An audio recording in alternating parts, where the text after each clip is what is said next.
A Beasley Media Group station. Official home of the Sixers, Flyers, Union, and the best Eagles talk in Philadelphia. 97.5 The Fanatic. It's time now for Cuz Radio. What up, Cuz? Deshaun Jackson gets a block. Are you kidding? Talking with the Cuz. Go Cuz. How you doing? Stairs rips one into the night. Stolen by the doctor. Yes, he's got it. Here he comes. Way rock the baby to sleep and slam dunk. Look, Cuz, don't even try it, okay? Now here's Anthony Gargano. Why don't you get the hell out of here, Cuz? Good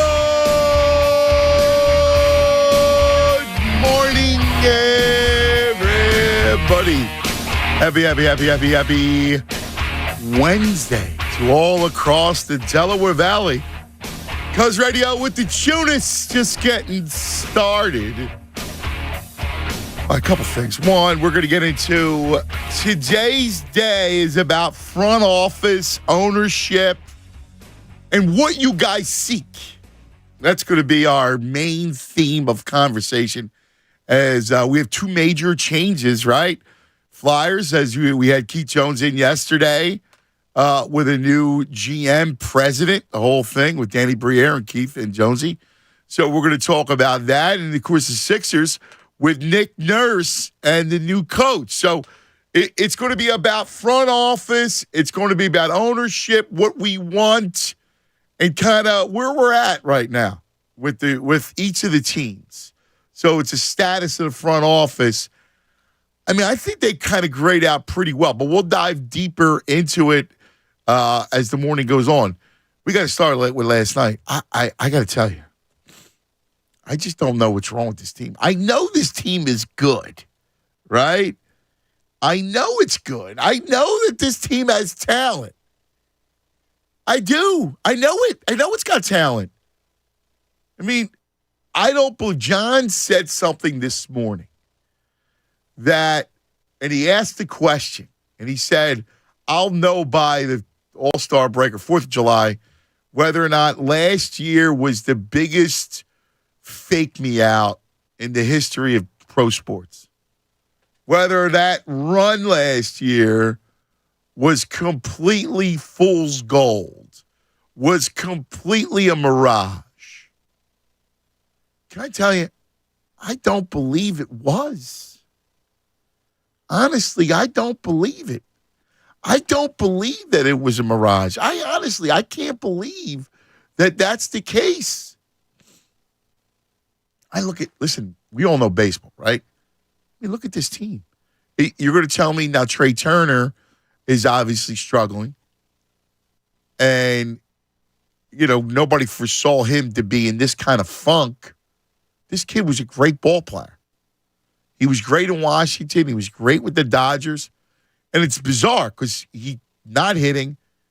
He's even not fielding. It's amazing because he's a smooth defensive player, and he's been horrible, like actually bad. And I don't understand that. It's like he lost. I go back to one of the greatest movies ever, right? When Michael Jordan and the Looney Tunes, right? And losing your power. And I go, how in the world does Trey Turner just lose his superpowers? Right? How does that happen? That you just lose your superpower overnight. Now, Schwarber, has always been a late starter. So, all right. Well, now here it is. It's May 31st. All right, Schwarbs. It's time to kick it into gear. The rotation is starting to show some signs of healing. Walker was good his last time out. You saw how great Wheeler was against Atlanta on Saturday. And last night, like I thought, Ranger looked really well. I thought he looked really good. Now, I will say this. Rob Thompson, I didn't think there was any need to take him out last night in that spot. and again use up Brogdon. I didn't think he needed to do that. I think Ranger needs to now pitch. One of their problems is, and this could be from their analytics people, but again, they don't do enough work in spring training with their rotation. And that hurt them over the first 2 months of the season. Their rotation came in, they just didn't work enough innings. They weren't stretched out enough. They didn't get enough work in. And I think you saw that over the first 2 months of the season. Now it's starting to look a little better. But the hitting is a mystery. Like Senga, who is terrific for the Mets, and he comes over from Japan, the whole thing, you know the story. He's got great stuff. But like, you got to go in with a plan against a guy like him. And I was telling Chunas before the show, we were talking about this. I said, you got to be patient with him. He's a guy that got stuff that dances and moves, right? Anytime you face a guy like that, you can't be hacking first pitch. You can't do it. You got to go in with a plan. And you got to be patient. You see, when he gets in trouble, Sega's got great stuff, but when he gets in trouble, you got to run his pitch count up, and you got to look at it. You got to take it. Because he'll walk you. Like, and their plan last night was terrible. It was just a bad plan at the plate. And I'm going, yo, Topper, let's go, man. What are we doing here? Because it's getting late quick. And it's funny, a buddy of mine texted me last night. They're a dumb baseball team. And sometimes they are. And that's a mystery to me. How they can have this group, this talented group. I believe in this group. But they are dumb. Sometimes you go, what are you doing? And it's kind of maddening. And I got to tell you, I don't like Stott leading off. I think that's a bad move. I don't like the way Topper's managed over the first 2 months of the season. I love the guy. I do.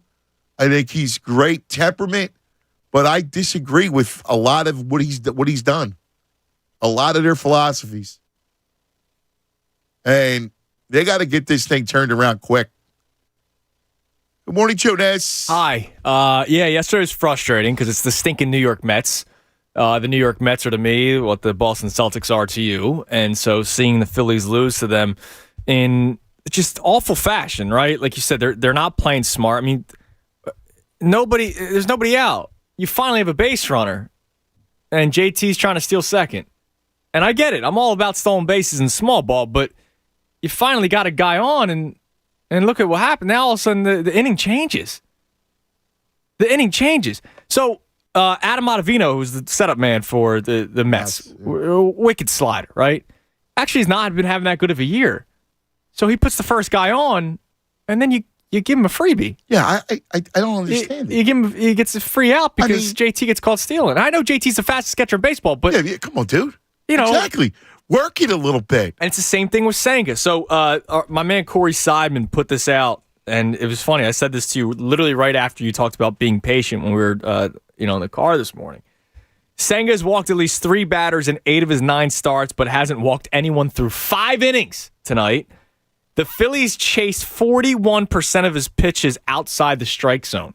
The league average is 31%. 41%. And one of the things that bothered me the most, and it goes back to not playing smart baseball, Cody Clemens is on first base, one of the other few base runners they had yesterday. And Stott swings at a first pitch up and away out of the zone and pops it up into foul territory, left field line, and it's caught, and it's inning over. And like Stott, how many times have we talked about this? His at-bat against Strider last year was awesome, right? The 9-pitch at-bat. When he's trying to stay alive, he just throws his hands out there. But you should not just be throwing your hands out on the first pitch. First pitch of the at-bat, you're acting like it's like wiffle ball. He almost went up there with an 0-2 count.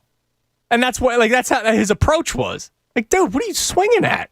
Yeah, it's crazy. What is that? Let me just flail my hands out there. Yeah, first of all, I just don't understand it. He's not a leadoff guy. He's not. Stott's not a leadoff guy. Yeah, but I mean, like, to me, this was the 5th inning, so it had nothing to even do with. I'm not even talking about that. I agree with you. It's approach, but it's a mindset. And keep going back to the mindset. He's not a this lineup has been funky the whole time. It has been. He's changed it up a lot. Just Topper. Stop it. Like, we just got done dealing with all the tinker. Stop it. Give me a lineup. Set the lineup. Give me a roll of the bullpen. Give me lineups. And stop with the tinkering. It's freaking annoying. Put Turner at the top of the lineup. Which he should have been from the jump. And leave him there. And I know he was until Stott started batting leadoff, and then Schwarber had some random games batting leadoff. The Turner thing's amazing to me because it's not even just his batting average is 240. His on-base percentage is 280. Yeah. Like, when they sign him, I penciled in a 380 to 400 on-base percentage. And now Schwarber's batting behind him, right, in the 2-hole. And he's got a guy on base almost half the time in front of him. He's a mess, dude. A mess. Turner. And you're right about the fielding. He's not been good in the field this year. He's been horrible. And I don't Why? know. Now, he doesn't stink, right? But, like, what is going on this year? Yeah. I don't know if maybe it's the big first year of the big contract. Yeah. Is that what it is? He had the awesome World Baseball Classic. Yeah. I wasn't expecting him to hit a home run every other at bat like he did in the WBC, but yeah. At least have good at bats. We saw the other day where he hit the home run, the big one that tied it. The at bat prior, he swung at a pitch that was 55 feet. Yeah. No, again, they're just in such a bad way. And have been since opening day. And it's like I don't even recognize them. So what John said this morning, I'll pose the question to you. And John said it this morning. Are they a fugazi? Because I can't see it. I think they got a good bullpen. I think their rotation is good. And I think their lineup is good. Yet, they have played horrendous baseball for 2 months. Now, I will say this, and T. Will brings this up, and he's spot on. They miss Hoskins. Oh, big time. And we've said that since he went down. You and I were out somewhere doing the show. Oh, no, we were in Clearwater. It was just the game was on the road. Yeah. So we were doing the show from Baycare Ballpark, and I was streaming the game, and I saw Hoskins go down. And we knew right away, when you're non-contact injury like that, we're like, oh, boy, what's going to happen here? You missed a middle-of-the-order right-handed power bat. A guy that people severely disrespected in this town. I know the fielding was an issue, but you lost 30 and 90. Like that, 30 and 90. And sometimes it's 40 and 90, right? Like sometimes and a guy that takes pitches. Yeah. And a guy that's going to see pitches and run somebody's pitch count up, like last night with Senga. He's going to run their pitch count up. They miss him. They miss his power, and they miss his eye. Streaky, no streaky fielding, whatever. They miss his presence in the lineup. Yeah, and I like that Topper's moving Bohm third and first, but all due respect to Edmundo Sosa and Cody Clemens, the guys that are playing, depending on which corner Bohm's at, you're only going to get so much from those guys. Yeah. Sosa had the hot bat in spring, but he hasn't really been thriving, during the regular season. You're missing pop. Yeah. I got to tell you, at some point, they got to kick this thing into gear. They do. Oh, yeah. You're right around the time you were last year. June. I know. Tomorrow's day one. I know. Now, I don't know if it's a hangover effect or what it is. I think it could have been for the pitching. Listen, we got a guy, John's going to say the rotation stinks. It doesn't stink. No, Wheeler. It doesn't stink. But here's the issue with them. And I talked to people down there. They didn't work hard enough in the spring training. Like, they're too cautious with their pitching. They're way too cautious. Yeah, what did and he get you? They didn't do enough in spring training. And what did he get you? Painter got hurt anyway. Right. It's not like he was throwing 7 innings while everyone else is throwing 2. Like it's taken him 2 months to get into form. 2 months. Dude, Nola better come through tonight. Has to. After that last outing against the Braves. But like you saw, like Ranger now, I told you he was going to pitch well last night. He looked better. After that early, he got hit around his last start, but then he came in and he shut him down over the last 3 innings. Wheeler looked great, right? Like you're going to see. I mean, you're going to see them. Walker's pitching a little bit better. The last start was good. You're going to see them get better because they're finally stretched out. Like you got to work. Like this spring training, same thing with training camp in the NFL. Like all of a sudden, everybody's adverse to like putting work in because everybody's afraid of injuries. And I think you pay the price for it. 610-632-0975. Just getting started on a Wednesday. Last day of May. 97.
Anthony Gargano Show. Now On 97.5 The Fanatic.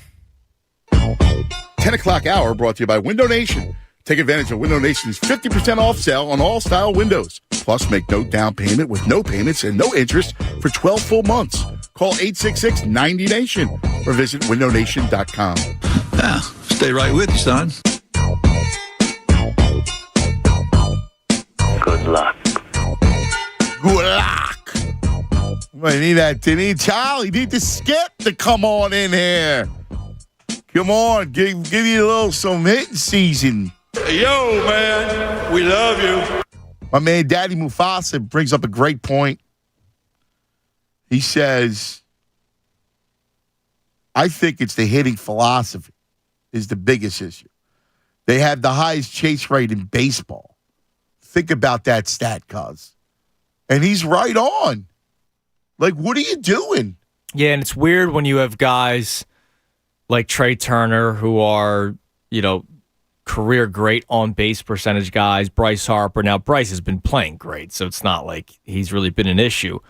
But you have guys on this team that historically in their careers have good on base percentages. Now, you've guys like Castellanos who swing at a lot of stuff out of the zone. Schwarber, when he's not on, can swing at some ugly pitches. Brandon Marsh can swing at some ugly pitches. But, it is surprising that yesterday they swung at 41% of pitches outside of the zone. That's almost half of a game, dude. Mm-hmm. Yeah. That's terrible. Yeah. That's just horrible. Horrible. I got to say this, too, because I want to get your opinion on this. So let me read you this message. This comes from a DM on Instagram, and this is Jamal Jenkins. So Jamal says, at some point, you got to look at something for what it is. Maybe the Phillies' run last year was the biggest fluke of all time. And that's what John asked this morning. Yeah, our man Dan Baxter. If you look at the 2023 Phillies team and don't reference last year, they look way worse. But if all your answers are, look what happened last year, you're looking at them wrong. I'm not looking at last year, whatever. I'm looking at the collection of talent.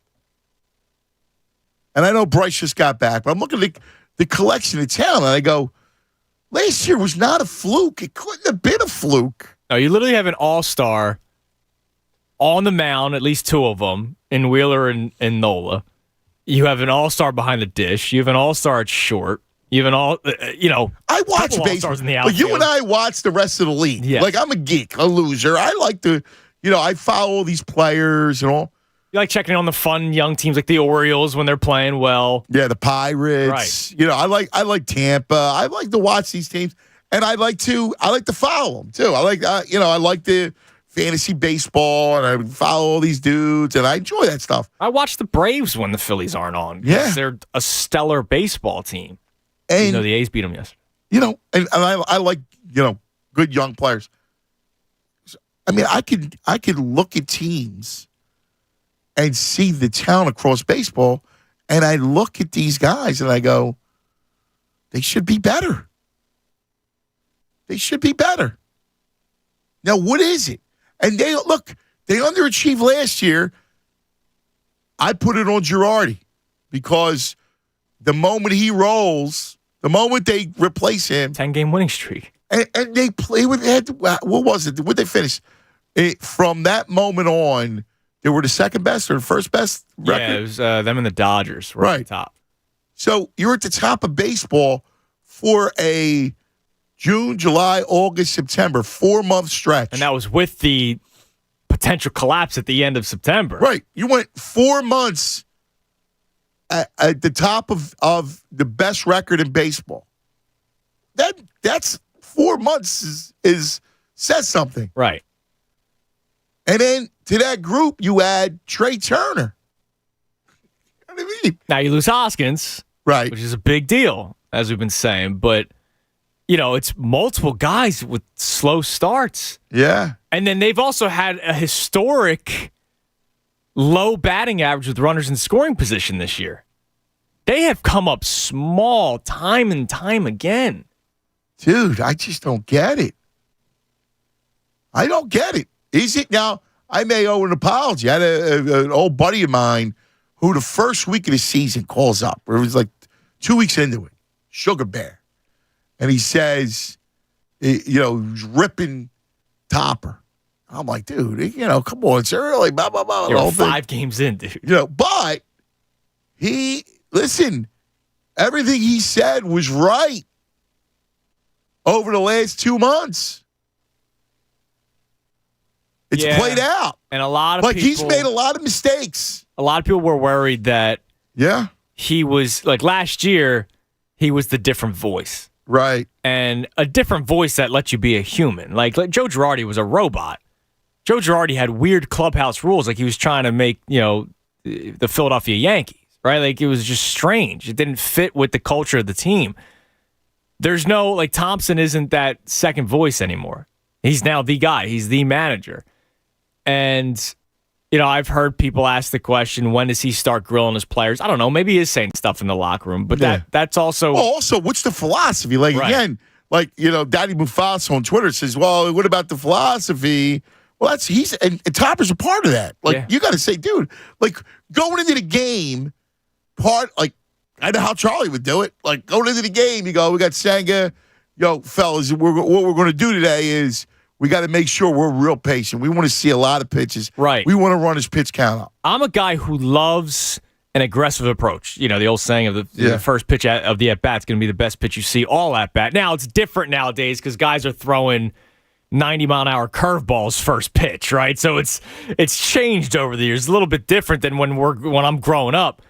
But there's time and place. A guy like yesterday, Senga, who has been all over the place at times this year, and you're swinging first pitch, you're not letting him get into trouble. Same thing with the Ottavino situation yesterday. Real Muto gets on to lead off the inning, and you're trying to swipe a bag against the guy who struggled this year. That's a guy, and Ottavino throws 85% sliders. If he's not hitting the zone, those sliders are low and away, or low and in on a left-handed hitter. All of a sudden, he puts 2-3 guys on, and they got to go to the pen again. Or he makes a mistake, and you knock a run or two in a 2-0 ball game, by the way. It's not like you were down 9-0. Exactly. You're trying to be aggressive. It's just strange. Like you said, the philosophy, or maybe you can go game plan. Well, right. Again, I mean, come on. For every game, you have a play. You see who's on the mound. You're the manager. You know what a guy's propensity is to hit off of a certain pitcher. I mean, his ISO. Look at this guy. He's a perfect matchup for this pitcher. Right. You got a guy it. Not just career stats. It all goes into it. He's a fastball guy. This guy, is tougher on. He could be a right-hander who's tougher on lefties. Right. There's a million things you're going to look at, but the lineup is the lineup. And you got your guys need to go into it and with a plan. And they just start playing dumb. Yeah, it's been bad baseball. It really has been. I mean, you've seen base running mistakes all year, which you also saw a lot of last year too. I mean, Harper's a guy that was always a little bit extra aggressive. Not that he's been a problem this year, but you've seen base running mistakes. You've seen poor fielding. You've seen poor approaches at the plate. I don't want to say I'm happy that they're only 4 games under 500, but it's probably a good thing that they're only 4 games under 500. They've not played good baseball this year. Yeah. And they haven't really had that difficult of a schedule. They're just breaking into division play now. Yeah. Yeah. I know that they've played some divisional games, but I mean they're playing the Mets now. It's late in the year and you're finally getting to the divisional matchups. And I'm so glad that they split with the Braves. Should have taken 3 or 4 if Nola didn't crap the bed game 1. But you need to bounce back tonight, or all of a sudden, I know the division's gonna be hard to beat with the Braves in this division, but you look up, you're 8 games behind the Diamondbacks in the wild card. Yeah, yeah. Fun little team, the D-backs, but 8 games back, they're a fun team. You're an all-star team. Look at this roster. Look at this lineup. Yeah, but last night they win again. Marte, he goes yard. Carroll goes yard again. He's nasty, man. Yeah, he's good. You know? But I'm saying. And the hometown kid goes again. Turner, Schwarber. Harper Bryce, was in the lineup yesterday. I'm surprised they didn't use him in the pinch hit yesterday. Yeah. Really surprised. I'm cool with him getting the day off. Obviously, it's a bummer because it's the Mets. But you give him the extra day after the day off. The guy played every day since coming back from his injury. Come on, man. Big spot. You're going Josh Harrison on me. Yeah, dude. I like Josh Harrison. Nice bench piece. But, dude, you have Harper sitting there.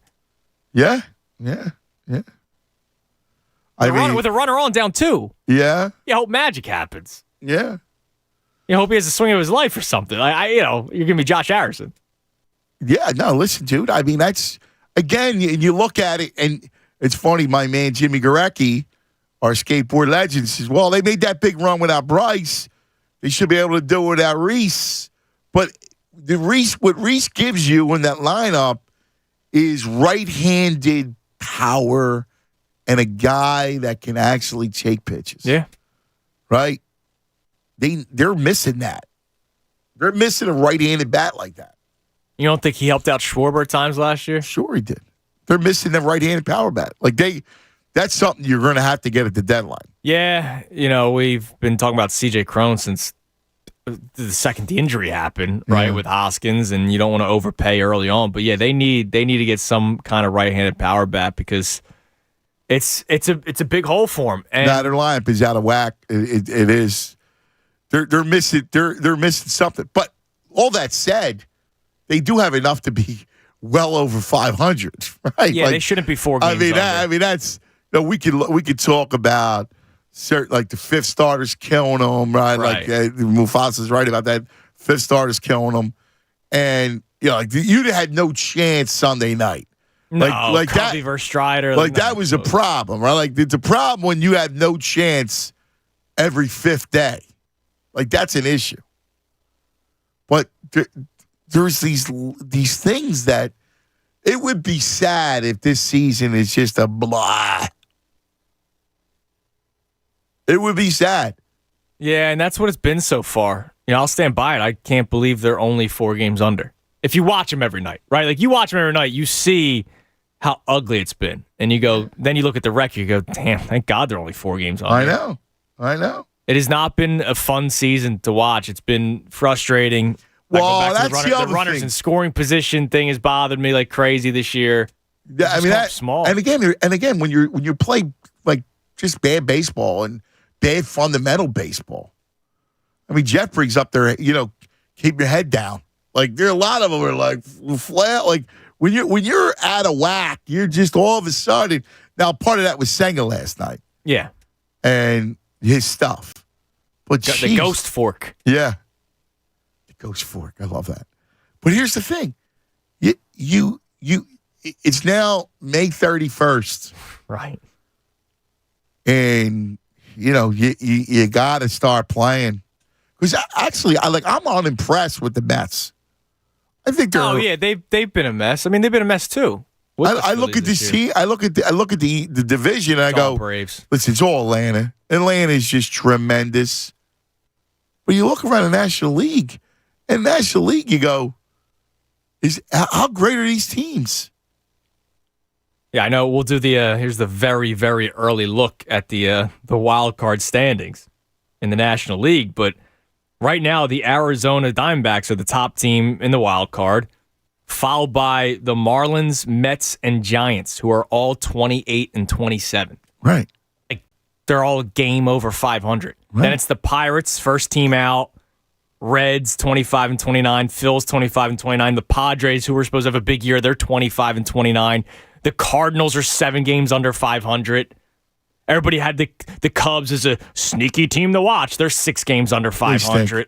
But even the division leagues, like the Dodgers, who are a good team, but they're not a great team. No, they're 12 games over. But normally, the Dodgers of old, they're 22 games over 500. And you look at them and you go, all right, they still have Betts and you still have Freeman, right? And Muncie's gotten hot recently. But that team is not one of these. They have a lot of kids playing now, and they were pairing payroll to make the run at Ohtani. So that's part of their strategy. Right. The Braves are easily the best team in the National League by far. But the Phillies, man, come on. The Phillies' run differential this year, minus 40. Yeah, that's terrible. So the Padres, who they're ahead of in the wild card standings, are an even 0. The Cubs +6, Cardinals +7. Yeah. And the Phils are minus 40. Now, they've had some blowout losses, but still, that's terrible. Yeah, I know. The only team that's worse that's in contention, scrap the Rockies and Nationals, are the Marlins, who are minus 46. Yeah, I mean, that's what you get. Then you look at the American League. It's ridiculous. Dude. All right, so we're going to open up the phone lines. Let me take some calls, and then I want to get into our main topic today, which is about the front office. Since we had Jonesy in yesterday, Nick Nurse is I love that. I love that hire. I love it. Good hire. I think it's a great hire, man. He was my number one choice. I still can't believe they got him. I think it was a great hire. Yeah, especially when the Suns and Bucks jobs were out there. Best player in the world in Giannis, even though he didn't win MVP. But it's him. I think that says something, man. And then the Suns have a ridiculous roster, and he comes to Philly. I love it. Yeah, so I want to get into how we feel about front office and ownership. Let's get to Heavy. You're on 97.5 The Fanatic. Hey, Hev. Yo, what's up, boys? What's happening, Hev? How are you, buddy? To be honest, I'm a little frustrated with this Phillies team, man. Yeah? I think you look at this team, they have one of the biggest payrolls in baseball, and they're losing out to a Marlins team right now that has of what their payroll is. And right. Have guys on the team who just aren't putting out. And I question where the leadership is, because this team is currently right now looks to be, a pretty long margin to have. We're losing you. Try it again. Can you hear me? Yeah, you were cutting in and out on us. My bad, bro. Yeah. But they're going to have to come over a pretty good margin to make the playoffs. Yeah, look, last year they had to play at a top clip to make the playoffs. Now, this year, I think that the wild card's way wider. It's easier to make it this year, looking at the rest of these teams. But still, you got to turn it into gear. Again, it's just a question of when this team is going to have their come to Jesus moment and say, hey, we got to start playing better. Yeah. They got to start winning series. And I got to say, it really bothers me when you have Ranger in the midst of probably one of his best outings of the year, and he barely walks a guy, and you bring in a guy. Yeah, I thought the same thing. I go, leave him in. He just got rocked. Yeah. A couple days ago, and why? And his arm's going to fall off.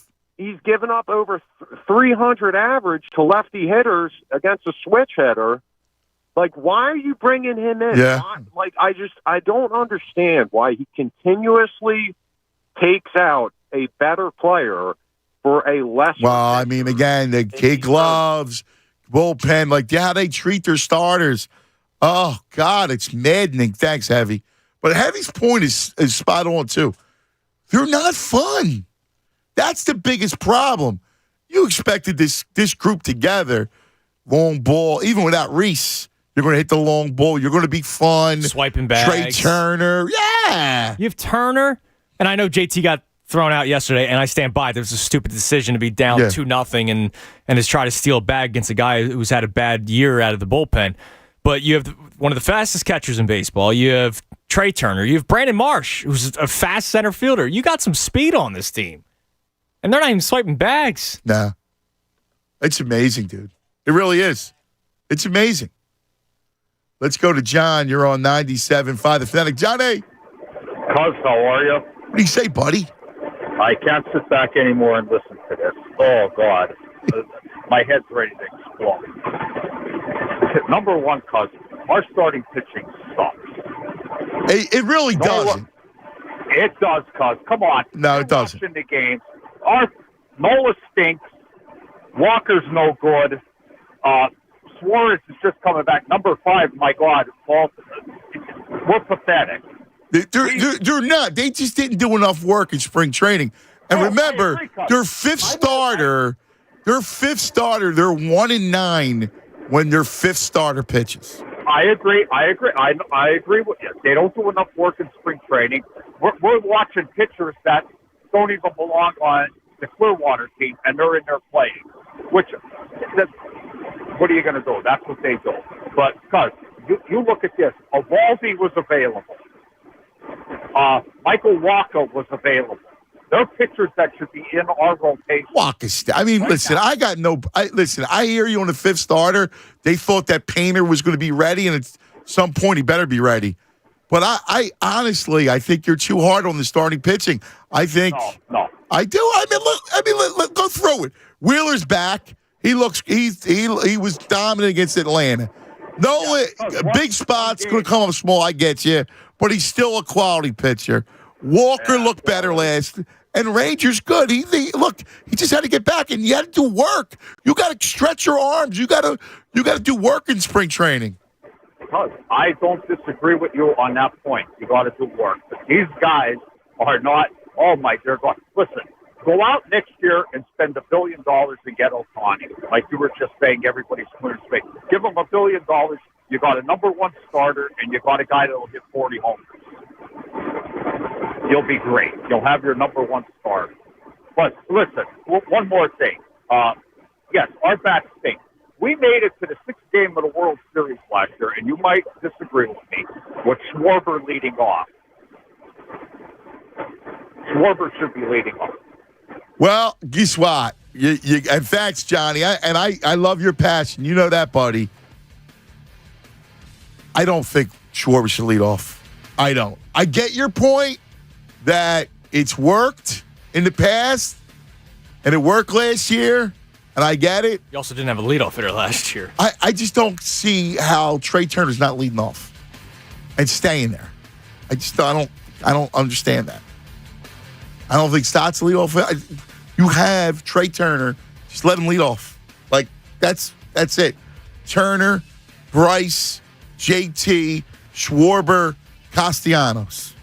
How hard's that? Right. Just pencil it in every game. All right, 610-632-0975. Say you reach this Cuz Radio with the Tunis right here at 97.5 The Fanatic. Fanatic Sports Update. Phil's lose. I'm Andrew Salchunas, and this update is brought to you by Whole Foods Markets. Sweeten your day at Whole Foods Markets. Save on 16 ounces of organic strawberries for just $3.69 with Prime through June 6th. While supplies last, shop and store online. Terms apply.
Hello. Hello. Whether you like it or not. We'll do it live. I am who I am. It is what it is. All right, we're back. Cuz Radio. I'm the Tunis. Anthony's wandering the halls. He's back now, all right? So he likes to go see the people during the breaks. And hopefully somebody who's listening, Brendan, be gone. If you can go find him, that'd be sick. So we can get him back on the mic. Because here I am, just kind of floundering and killing time till he gets back. Anyways, we're talking Fightins. Phillies lose yesterday to the Mets 2-0. Aaron Nola on the bump tonight. I need him, dear God, to pitch well tonight. I can't have him going giving up 5 earned runs again. Right, Anthony? Hello. Welcome back to the show. You got it, cuz. Where were you? I'm seeing the people? I was talking to Rich in sales. I saw Chuck. That's nice. And, I'm pretty slow these days with the boot. You're nimble. So I can't, And by the way, I look up and, we're back early. Hey, it's summer, baby. So, Following a holiday. I figure you got it, Tunis. Yeah, I got you. You got the whole thing, man. Yeah, you want me to go till 2? Yeah, go ahead, man. Can I play you something that's going to make you really happy as we're leading up to the vault? Yeah, I will. But I will tell you this. Today is a big day, May 31st. 99 days before the start of football. So the countdown is on. So I got to we're going to be doing front offices today, the whole thing. And Nick Nurse and Jonesy and the Flyers and everything. But it's 99 days until the NFL. And I needed an NFL topic every day for the 99 days, dude. The countdown is on, baby. Well, thanks for kind of setting up what I was going to play, because I'm actually playing audio from a football player, Anthony. Really? And from an Eagle player. An Eagle rookie that I think you will fall in love with. You already like the pick, but you will fall in love with him just by listening to this, without seeing him play a single snap in an Eagles uniform. Let me hear. So I'll just set it up. Chris Long does his podcast, does a great job. And Nolan Smith was his guest. Yes. And when I heard this morning, I immediately said, oh my God, I got to get this for Anthony, because I think Anthony will froth at the mouth and you might buy a Nolan Smith jersey after it. I got to hear it. All right, you ready? Yeah. You didn't play in the cold a lot, did you, in the SEC? Do you mind it? I don't mind it. I don't care. As long as I get to go out there and hit them up. Yeah, I don't really care about none of that. Man, you get warmer the more you hit people. I tell people that. Also, everybody else is feeling cold and feeling sorry for themselves. So if you're just like, man, I'm going to speed up, everybody else is slowing down. Now, I tell people, when you take the elements out of all that stuff and certain people, man, guys from Miami that come up here, they going to be like, bro, I don't even know what I got on this plate, but I just know my hands cold. And then you got a guy on the other side of me like, I'm about to you up. Exactly, dude. That's awesome. All he wants to do is hit a motherfucker. And that's going to warm him up. I'm about to bleep you up. I love it. Football, Judas. Bringing some intensity to the defense, huh? Georgia Bulldogs. I do. Listen. Philly Dogs. I love it. Absolutely love it. That's your kind of guy right there. Yeah. Nolan Smith. I love hearing that. He just wants to hit somebody, man. I completely love hearing that. He's not afraid? No. Gotta warm him up. No, I love hearing that. I told you Monday, we did a little meat locker hangout. Yes, I you went did. to Baldy's house, and he had the big, gigantic ribs on the grill, and he was doing his meat. And we just were in football heaven, man. Just talking. All we did was talk ball for 2 hours. I had 3 beers and talk football over a dish of That sounds like ribs. a dream. Right? That's not the first time you've done that. You did it with a tomahawk steak once. Yes. Yes. It's absolutely classic.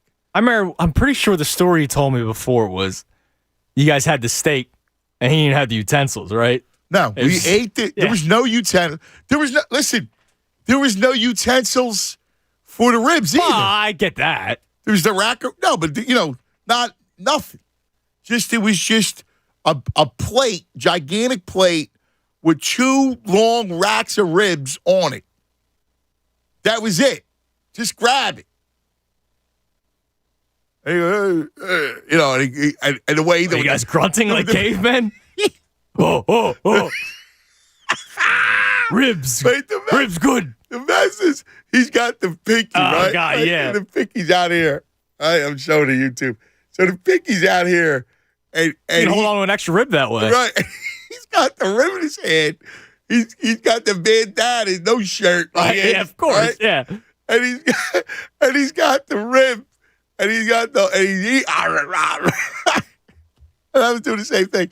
So yeah, with the steak. Meanwhile, I was probably saying Leonard Nickerson. We were talking about Baldy's breakdowns because they're the best. The Baldy breakdowns. I love them. They're great. Are the greatest, man. They are a fantastic thing. The Baldy's breakdowns. They're awesome. So you got. So then we had this one time he does the steaks on the grill, and they're the tomahawk steaks. So there's no fork, knife. You grab it off the bone, and you eat the steak. Hey, you guys are a castaway. You're Tom Hanks. Except he's got a football for a friend. Honestly, it was fantastic. And I go, dude, your beer's ice cold. Beers are better at Baldy's house? They are. And I go, no, seriously. You know when you get like an ice cold, like just before it starts to crystallize, that cold beer, you know how tasty that cold beer is? Especially you throw a rib or a steak, and that's all you need. Baldy's Bar. I go, dude, how you get the he goes, I got the perfect fridge. He's got the perfect temp. He's got the whole thing working. 33 degrees. Yeah. He's breaking down why it's 33 degrees. I watched the video the other day of he was breaking down his garden. Oh my God. It was awesome. It's freaking hysterical. It's hysterical. Look at these beautiful hydrangeas. Yeah. Hydrangeas. All right. Oh my God. But what is it about, it's about that time where you start to go, Yeah, because everything else sucks. And so you're looking for the next thing to make you happy. Yeah. And that's football. Yeah, you're right. If the Phillies were 20 over 500. Yeah, but here's the thing. Again, I keep talking about baseball. But baseball is a great, companion. Yeah, but it's a companion that calls back if they're over 500. They're 400. You're not happy with them right now. Of course not. You're on a break. Dude, of course not. But you watch them you check in. You're not building your day around them, right? But you check in, especially when you got division. So you're watching, right? The Phillies are a booty call. Yes. Yes, a daily one. Yes. Yeah, you're right. That's exactly what it is. It's a good companion. I like that analogy. Now, football, butterflies, right? Because it's weekly, you get the butterflies. And, you're already getting the butterflies? Well, are they in the cocoons right now? I start thinking about it. You start thinking about this team. Oh, well, they're going to be nasty, dude. I keep on reminding myself DeAndre Swift's the running back on this squad. Who wasn't used last year with the Lions. DeAndre Swift. You got Rashad Penny. Yep. Dude, this team is they're going to be a blast to watch. And the schedule, see, this is now I got to say this because I heard it on the morning show. And I completely disagree with this notion. John says it's Super Bowl win or bust. And I understand why he says that. You got to win the Super Bowl or else it's a failure. Can I tell you how much I hate that? Like I go, yeah, all right, I get it. Because it ruins the rest of the season for you. Yes. Stop saying it and stop fast forwarding to the Super Bowl. Every season is its own story. Every season is its own book. I'm still a reader, right? And I like a novel. And every season is its own novel. Every season is its own season of a show that you like. Stop trying to fast forward to the end of it and read the last page or watch the last episode. The whole journey is enjoyable. They're playing. They only have 3 1:00 games. Only 3 1:00 games. Which makes you very happy. 2 against Washington. Yes. Because every week is a big game. Their schedule is tough, but it should be tough. Yeah. It should be great. It's a great schedule. You get to see Chiefs. You get to see the Bills. You get to see all kinds of interesting games. Seattle, New England, Miami. Like, this is awesome. This is every week. I want to listen. Last year, at times, it was a little boring. And not boring from because every game you love. Yeah. But, like, there was no, I know they're going to win. We knew it. I said 14-3. They go 14-3. And it could have been 15-1. Yeah, they could have if Minshew isn't playing for 2 weeks.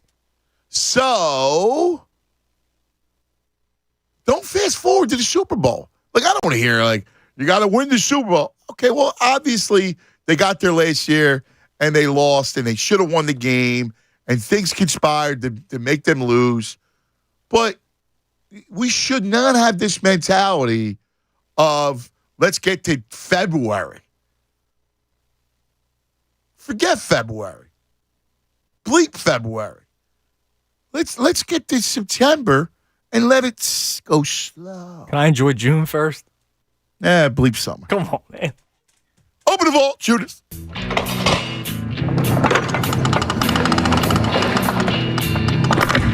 You know, when we began opening this vault nearly 2 hours ago, we had no real idea what we'd find inside. As it turns out, we haven't found very much. The vault. Presented by Golden Nugget Jewelers, where Philly gets engaged. Well, Ant, part of me is sad doing this today. Well, actually, the majority of me is sad doing this today, but obviously we respect history and whatnot. But happy anniversary, Ant. 40 years. 1983. 1983. Last time the Sixers won the NBA championship. Today was the day they completed the sweep of the Lakers 40 years ago. We talk about the Flyers all the time, how it's been 50 years, right? 40 years ain't good either. 40 years since the Sixers won the NBA championship. And so here's how it sounded, the introduction to the game. And we get to hear a young Brent. This is awesome. Moses Malone and the Philadelphia 76ers are on the outskirts of the promised land.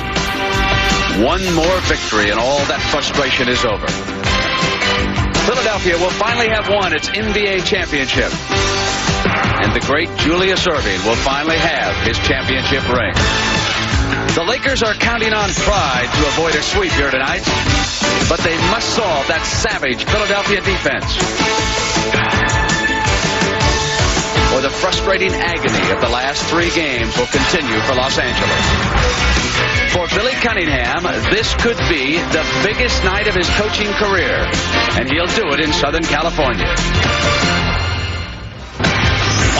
The Forum in Los Angeles is the scene for this, the 4th game of the NBA World Championship. It is only about half full. Keep in mind that it is 6 p.m. here in Los Angeles. Late arrival. Either A, late arriving crowd, or B, an audience that may be ready to run up the white flag. We'll have to wait and see. When this series began, we were saying that the defending champion Los Angeles Lakers could become the first team in 13 years to win back-to-back titles. Now, the Philadelphia 76ers have reduced everyone to saying that the Lakers must become the first team in history ever to come back from an 0-3 deficit. Well, wow. That, of course, did not happen. And it didn't happen Monday night either. Yeah. When the Celtics had that chance and could not do it. Speaking of that, I forgot to grab it. But there was an all-time video that came out Monday night regarding the Celtics Heat game that I have to play for you. Oh, I got to hear it. And it's going to be one of these breakdown videos where I'm going to pause it multiple times. We got Matt Breen coming up at 11:20. I'll play it after that, all right? So around 11:50, I'll play it for you. Just remind me. But we'll start. We got some game action here. They wanted nothing to do with that game. The crowd in LA, nobody showed up. Yeah. So Moses gets things going for the Sixers. If the 76ers win, they will establish with a 12-1 mark the best playoff percentage ever in the NBA. That's pretty near perfect, Dick. James Worthy, the fine rookie, out with a broken leg. McAdoo is hurt. Nixon is hurt. Julius Malone, the offensive rebound. And that's what he does best. Wow. Now, again, R.I.P. Bill Russell. But did you hear his line? Yeah. You know, that's damn near perfect, Dick. Yeah. Yeah, dude. 12-1 is damn near perfect. It's like the one we played a few weeks ago. The Sixers strategy should be to not go down early. My God. How about some more Moses for you? Fine defense by Bobby Jones. Clement Johnson with the rebound. Clement Johnson. Has Rambis on him. They think it's a mismatch because Magic is trying to guard Malone. He takes advantage of it. They found him. That's one thing the Lakers haven't done is taken advantage of an open man when they've had a man free inside. Philadelphia has, as they did there. Sixers have run off 6 straight points. So about it. Sixers run off 6 straight, but the Lakers get a little juice at the end of the first quarter. Here's Michael Cooper. Kareem has 12 points, far and away the leading scorer of this period. Julius has 6 of the 7 men who have scored. Wild shot, 5 seconds to go. Cooper looks up at the clock and pulls up for the shot. A 3-pointer. We got a long way to go in this game. One period is history, but the Lakers have taken the lead on this 3-point shot by Michael Cooper. That's a good way to end the quarter. Now to see how these guys will play after the newness of the game wears off. LA 26, Philly 24 will return to the Forum after this word from your local station. Oh, that's great. What great analysis. So they come out. The game's worn off. Yeah. Okay. They come out second quarter, and the Lakers go on a run. Lakers trail the Sixers 3 games to none. Philadelphia looking for a sweep to go home to a big parade in the Quaker City. Kareem skyhook, and he has 14 points now. He is the leading scorer in this series for the Lakers, has hit 6 of his first 7 shots from the field. Kareem is on Iverson. This is the turnaround. McGee gives it up to Magic. 2-0 for Magic Johnson. Magic Johnson. Iverson had it and lost it. McGee picks up the loose ball, and Mike McGee with his second basket of the game. Landsberger gets the rebound. Landsberger. Judas. Mark Landsberger. Well, he knew where Moses was, that's for sure. Magic has 15. Kareem was on the bench and coming back soon has 14 points. Julius Erving is short with it. And Landsberger tears it away from Bobby Jones for his 3rd rebound. And the crowd is up. Cheeks can't save it. Wilkes is fouled. So Lakers go on a decent little run there. Yeah. And now you're thinking, man, Lakers win this one. They extend the series. I'll tell you what I was thinking because, I'm a kid and I'm like, part of me was okay because I wanted to see them win in Philadelphia. Okay. I get what you're saying. But they had to stop the run. And they start doing that with Bobby Jones. 5 on Iverson, and he'll go after Bobby Jones. He has started all but 5 games for the Philadelphia 76ers as a rookie, 26-year-old rookie. Turnover gives it to Philadelphia. 7:31 on the clock, 3rd period. Bobby Jones going in. Can he fly when he gets ahead of steam? 9-point game. Malone gets the rebound. He has 11 rebounds in the ball game now. And Bobby Jones does it from the side. What a terrific playoff he's having. 5 for 6 in this game. He was 7 for 12, 6 for 11 in 2 other games shooting-wise. And that's only part of his asset. So Bobby Jones starts bringing the Sixers back. Moses. It's a 6-point game. Dude, Moses was unbelievable. Oh, of course he was. 6-point game. Andrew Toney cuts that lead some more. The 7-point deficit, 7, which is now 6, is the closest Philadelphia has come in the second half. It's the middle of the second period, actually. Biggest lead was 16 by the Lakers. It was 14 at the half, so Philadelphia has made up a big chunk. Here's Jamal Wilkes. And Clint Richardson gets the rebound. Clint. Trying to make it a 4-point game. Tony going to the hoop. And a 4-point game. And LA is being challenged here in the waning moments of this third period.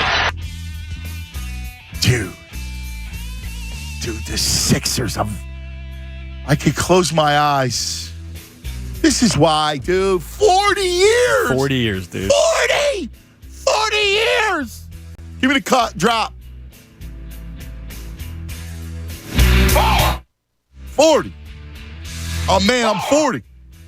Oh, that drop. Oh, Yeah. I'm sorry. I got to find that one. 40. 40. 40 I thought you were years. going to add the T after 4. Nick Nurse. 40 years, Nick. You're going to have to point to the rafters like you did with Doc. I did. I remember. I was there. I was like, dude, you know what this means? You understand? They need to be indoctrinated. They need to understand. They got to understand. 40 years, man. Happy anniversary. 40 years, Judas. So now we're getting closer Thank to God they got Nick Nurse. Thank God. That's all I'm going to say. Bad, I'm sorry. We're nearing the end of the game here. Lakers go up by 3. Kareem. And Malone snares the rebound with his reach, his 22nd rebound in the ball game. 22 boards. 4 minutes to go. Yo, Joe, 22 boards he got. Punching at Tony, punching at the ball. 5 seconds on the shot clock. Tony lost it, and Wilkes gets it back. Hit from the Lakers. Cooper. And the Sixers want a timeout after that Cooper basket, but Wilkes got the measure of Andrew Toney on their 1-and-1 duel at the other end. He was able to distract him. He was able to distract them. So the Lakers now up 3. You're getting worried. Bill Russell was the worst. Again, God rest the guy's soul. Great ball player, the whole thing. He was the worst analyst ever. He was worse than Heinsohn. And Heinsohn would just babble in a Boston accent. Right. So now Sixers down 3. They called a timeout. They need a bucket. This is what happens. Julius gave up his dribble, guarded by Magic. Wilkes is all over Tony. Cheeks with 1 second. They won't get it off. The 24-second clock expires. Big defense by L.A., Russ. And the Lakers have to score this time down. You got to take advantage of that. When you can get a turnover like that, when they're shut off, you've got to nail it down by scoring on them. Nail it down by scoring on them. Thanks, Bill. But did that happen in the Sixers in this playoffs? I mean, they called a timeout, 24-second shot clock violation. What? That can't happen, man. You can't call a timeout and drop a play for a bucket and get a 24-second shot clock violation. Dude, what was he doing? What was Doc doing? I don't know. The last 5.5 minutes. Doc! What were you doing? The only saving grace is those faces in Boston. Portnoy from Barstool. Yeah. Yep. I see Dave. I know the face. Yeah, so misery loves company. We had the face 2 weeks earlier. Sixers now storming back. 1-point lead for L.A. Cooper. Into Kareem. Double team. Skyhook. Sir. And Malone gets it out to Maurice Cheeks. 76ers looking to take the lead. And they will. And the man who may want it more than anyone else in this forum, Julius Erving, has made the steal and the big basket, and on the feed has given Philadelphia 108-107 lead. Doc! It's good you're playing Doc. Well, look, gave him the lead. You giving Doc love? 40 years ago? Yeah, of course. And here's how it sounded at the end. Bro. Dan. I always have. He's got to love on Embiid a little bit more. Julius with 10, with Magic guarding it. Irving outside, hits a big one. A big basket. And a 111-108 Philadelphia lead, and the Lakers call their last timeout. Into Kareem, knocked away by Cheeks and a steal. Cheeks will use up the clock. Goes Malone. And that may do it. And look at the Sixer bench. They know it's that defense. So right again, that defense comes up with the big play. Magic Johnson misses a three-pointer. And the Philadelphia 76ers, Maurice Cheeks, quiet, knows they're going to be the world champions, folks. And Billy's done it, finally. There's 1 second left on the clock. I don't think they're going to play that 1 second.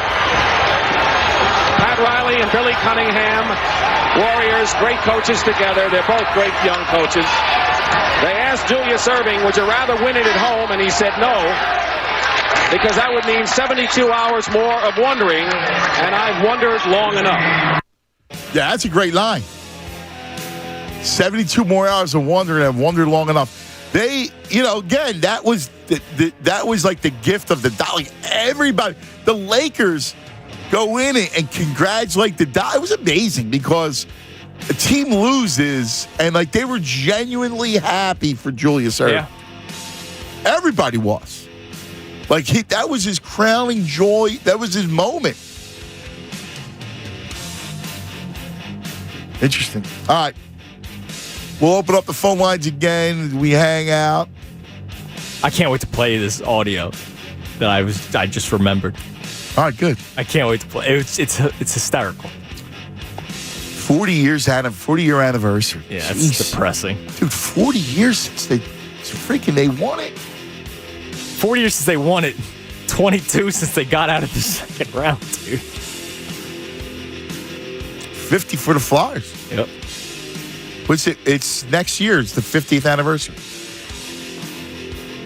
That'll be the 50th season. Yep. Jeez. All right. Cuz Radio Tunis. Let's talk a little summer fun.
All right, 11:22 across the Delaware Valley.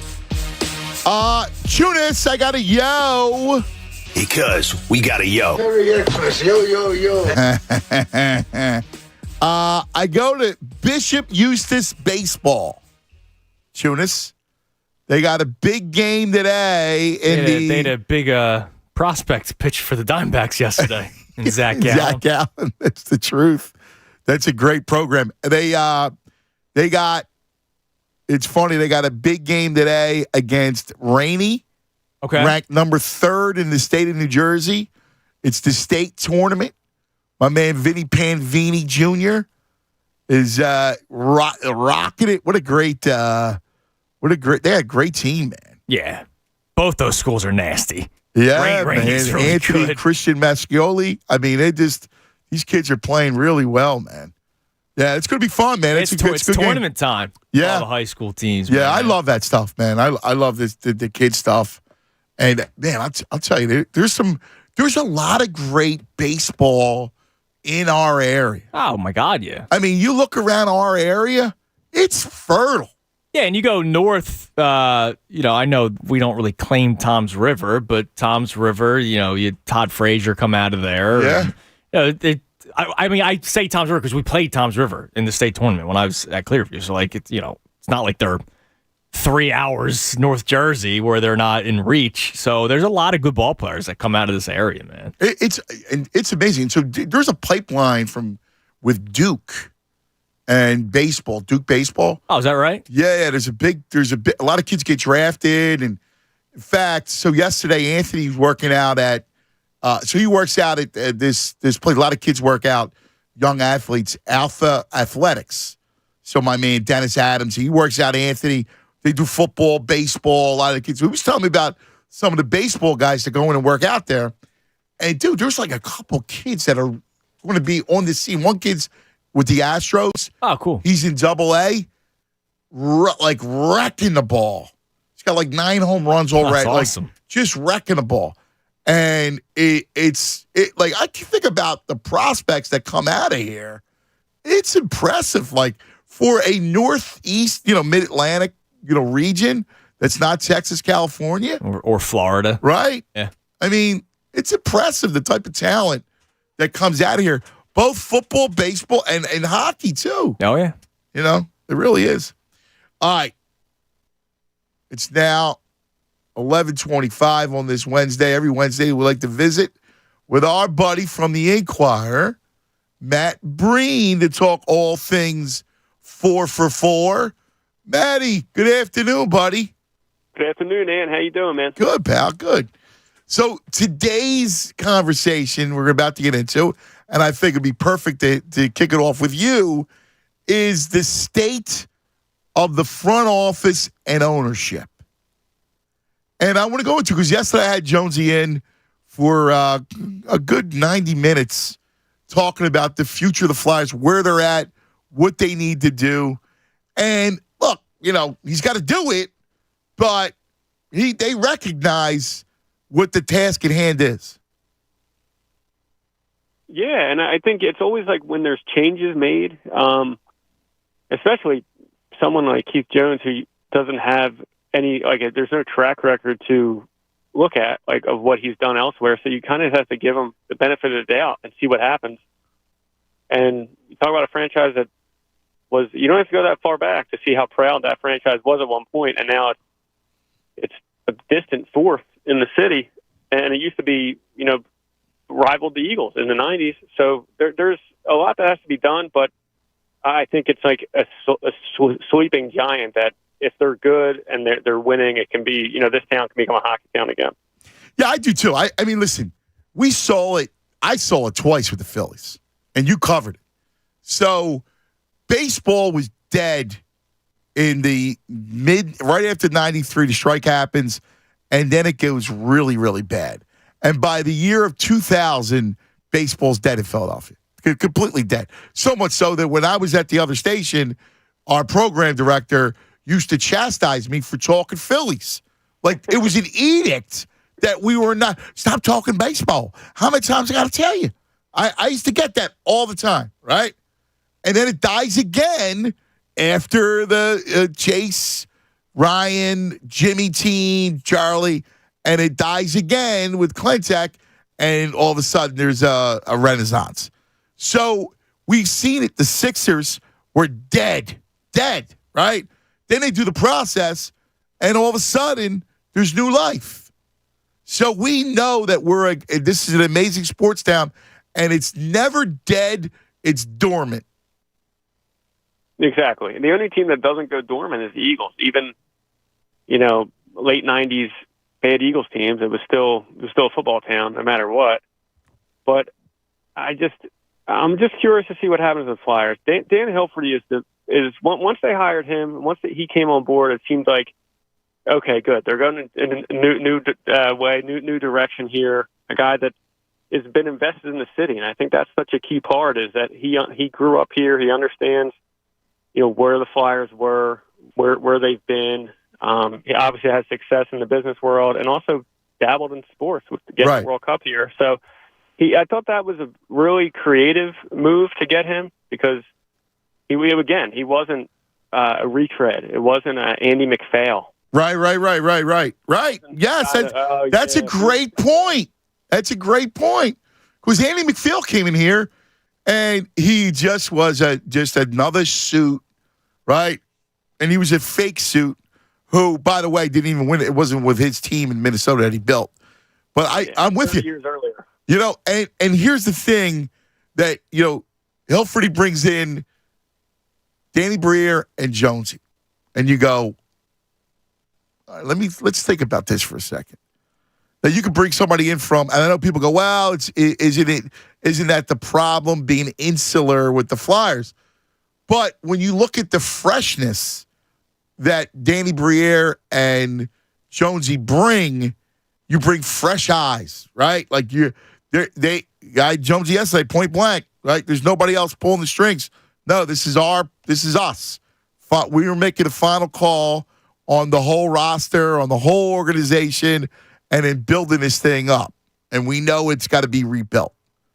And that's exactly what I want to hear. It makes no mind that if you got somebody from Winnipeg to come in here, all right, the fact that it's Jonesy, who actually is a face and a face you trust, and Danny Briere, all right, let's see. You got to do it, but let's go. Yeah, and I think the conversation that it's just like Flyers guys, and they're always like, they had the Broad Street Bullies run the show for a while. Now it's just like the new era Flyers, former Flyers run that. But this team was really, really good for a long time with the Broad Street Bullies, Bobby Clark and, his guys pretty much running the front office for a long time. So people forget that. They haven't won a Stanley Cup in forever, but they were consistently at the top of the Eastern Conference for a long time, which is a really hard thing to do, and we almost kind of took it for granted. Now you see how bad they are. The only name I would have liked to see them get was Carolina Hurricanes. They have this assistant GM from Philly, Eric Tolsky, who's one of these analytic, sharp hockey minds. Yeah. And I get it. He would have had to have the Danny Briere job, I'm sure. So you went with Briere, who wasn't just plucked out of nowhere. You've been grooming Briere for this job for a couple of years now. He's been in the front office. He's been integrating analytics into the team. So that's fine. That was just the one disappointment was not finding a way to finally get this guy home, because I think somebody is going to get this guy, and he's a Philly guy, and he's going to be probably one of the next great hockey minds elsewhere. Because the Hurricanes, talk about a team they've been good for a long time now, and that's a small market team. Listen, the bottom line is you got to go unearth talent. You got to draft well and go unearth talent. That's what it is. You got to identify guys on the teams that are gettable, young players that teams may give up too early on that you can get cheaply, and you need to go draft well, and you need to accrue talent. That's the job at hand for Jonesy and Danny Briere. Yeah, really, all these teams were bad all four teams were bad at the same time and had top draft picks 10 years ago now. A little less than 10 years ago. And the difference is some teams drafted well and some teams didn't draft well. And that's why they're in the spot they are now. And the Flyers didn't draft well. And the Phillies at the top the first round picks for a couple years in a row didn't draft well, so they had to do. Middleton bails him out with his checkbook. Yep. Exactly. So it's so important when, like right now, the Flyers they're not obviously they didn't get the number one pick, and they probably should have. They should have tanked. We talked about that. It makes no sense. But whatever, they didn't do it. They're at least they're drafting at the top still, and you have to make it count because then, like, you need to make these painful years worth it. Yes. And that's the only way to do it is by drafting smart. I always say that. And the painful years are the most important growth. Like, you can't waste a bad year. Like, you have to either find out about young talent, you need to accrue draft capital. Like, you gotta take away. You just can't waste years, right? Like, you got to build the thing. You have to be always building for the future. And that's why I thought this year was a wasted year. You got a great coach who came a year early. Like, they should have completely tanked this year. You don't spend any money, and you got to accrue capital. And now they're talking about possibly trading the goaltender and Carter Hart. The move would have been like, trade him at the deadline and tank. And if you're going to trade him now, you should trade him and when your team, you could have made your team worse, lost more games, and who knows how many more spots they could have jumped up. So it's a shame that the new direction didn't come until really after this season. Yeah. They probably needed it going in the last season. Yeah. They had 1 foot. No, Fletcher was a disaster. Yeah. Yeah. Disaster. All right, so now let's talk. Let's move forward. Let's talk about the new Sixers coach, Matt Breen from the Inquirer, with us every Wednesday. Does great work. Make sure you read him. Let's go. Nick Nurse, who I love. I got to tell you, he was my first choice. Said it well before right after Doc got fired. He was my number one choice, and they landed him. Same with me. My first choice. I'm sure a lot of people shared our opinions there. Again, you can't be unhappy about that. I think it's a great pick. It's kind of funny. Like, I'm reading the stories, and they got a proven winner, a guy who won an NBA championship, and it's like, all right, we've been down that road before. So it's not an automatic. Just because you won elsewhere doesn't mean you're going to win here. But I think Nick Nurse is a sharp basketball mind. It's not. They didn't hire him just because he happened to win an NBA championship a couple seasons ago in Toronto. So I think he's good. I think he will tap into Joel Embiid.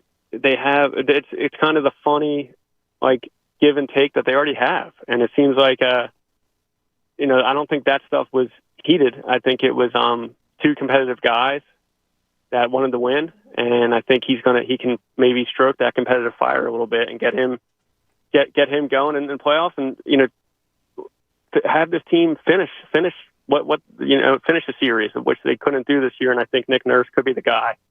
But curiously, I want to see what Fred VanVleet does now. That's the biggest move to make. If he declines his player option and wants to come play for his favorite coach, that would be the guy we were talking about last week. That would be that James Harden replacement. That would be perfect for me. Yeah, it's interesting. I'm real curious because now it's up to the Eel. The Eel has to shape this roster, and you got to kind of arc it now toward all right, what's next? How's this team going to look? And because I do think you have an X&O coach in Nurse, you got a guy that kind of knows how to win. Who if Embiid and apparently those two met and talked. So that's a very important. You get Embiid because Embiid needs to look at last year, and he needs to own this past loss, and he needs to move forward. And I think a guy like Nurse comes in, especially if the Doc had no answers. Like we saw it over the last 3 seasons in a row, he had no answers in these series closeout games. And that how important is that? That you need. It's not just about making adjustments because Doc tried to make adjustments. His adjustments just didn't work. So it's making the right adjustments, being a better tactician. Yeah, what was the adjustment with 6 minutes to go in a game 6, closing it out? Yeah, I mean, not that was there was just no initiative to get the ball in your star player's hands. It's unbelievable. But they threw they switched up defensive alignment so odd, and somebody broke that down on Twitter, and like you can point to that, but it didn't work. So it's like that's like I can make an adjustment. It doesn't mean it's going to work. Like you need the right guy to make the right adjustments, and I think Nick Nurse has proven that. He's had a great basketball journey to get to this point, and he's probably a little bit humbled or a little bit has a chip on his shoulder that this guy was coach of the year, an NBA champion a couple seasons ago, and then he's getting fired. So I think he probably has something to prove that I wasn't. Yeah, and all they did was lose Kawhi Leonard. You know what I mean? I mean, come on. All right, now let's move on, Matt Breen, to the fighting Phillies who are playing bad baseball, man. Like last night, we talked about it. You know, not being patient with Senga is a guy that you really need to look at, take pitches, work his pitch count up. They just have not played well in the field. What is wrong with them? I don't know. And it's like every week, I'm just going to say it's still early because it's almost June. I think back to last year, like it is still early, but I still think it's okay to be a little stressed out or nervous. It's not time to panic yet, but they need last night, like you're talking about not throwing, he wasn't even throwing in the strike zone. It's like they would have been better off just keeping their bat on their shoulder and seeing what would have happened. They're swinging at everything, and the fielding is it's been consistently bad for a while now, but that's a problem, and you don't have a fifth starter. So that's a problem. And but I think back to last year, and last year was kind of a crazy year, so it's tough to judge or just to expect last year to happen again. But this team wasn't just dead in Memorial Day. They were dead like the last week of the season in D.C. when they lost that doubleheader and they got smoked in the first game. The season was over then. So it's baseball things can change quickly and they can change in the snap, and they still have the pieces in that lineup for it to change quickly. And that's why I still think, like, as long as you're just in the mix for that second wild card spot, it's okay. Like, you're probably going to have to give up on chasing down the Braves. The Braves are the Braves. They're going to, win 100-some games. You're probably not going to get to that point, but I think they can still get in the mix for the wild card. They're going to have to address the starting rotation. It's like they really do not have a fifth starter, and you can't do that.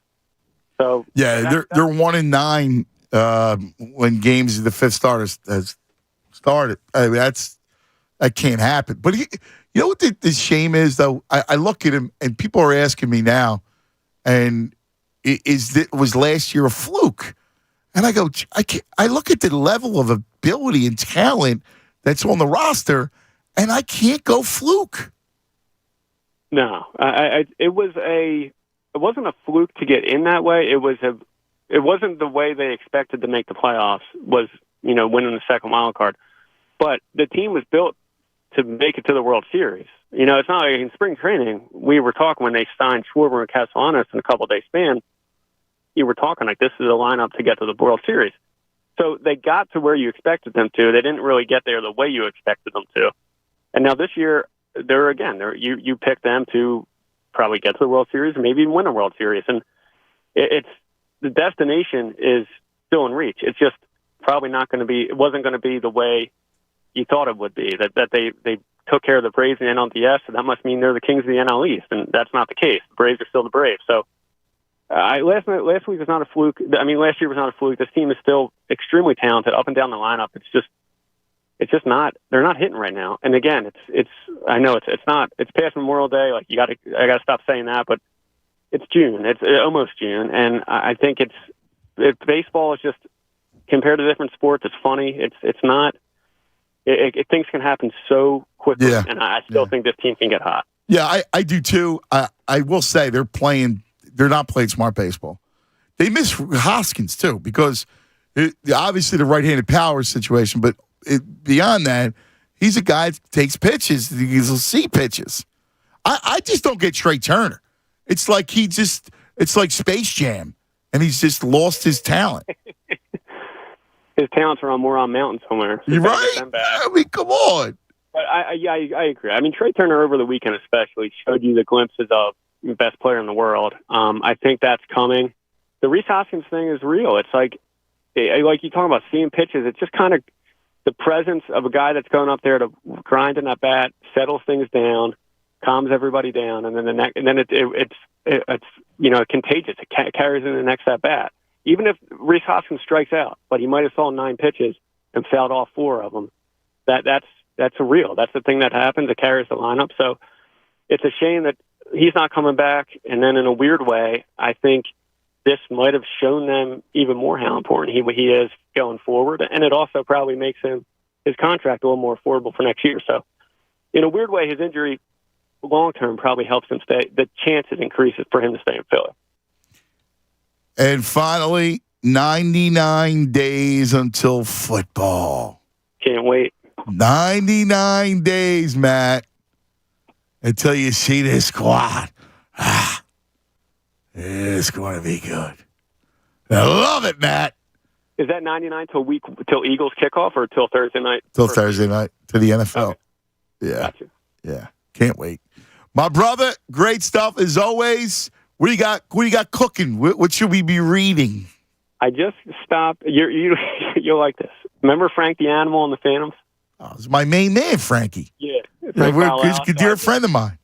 I just stopped by his construction site today and talked to him. I talked to him last week for a while and writing a story just about what happened to this guy. 25 years ago, they won the Calder Cup and tracked him down. I knew he was such a big deal here which again in Philly, you need to understand it like that. He was minor league hockey team, but they were not a minor league operation. People loved them. So stuff like that. It's the summer. Dude, I love that stuff. My wings and do that kind of stuff. Yeah, I love it. I love that stuff. And by the way, Frankie's the best. Except he tortures Tunis, Yeah, right? I was about to say, it's a lot easier to do that with print, Matt, because you don't have to actually write out the curse words.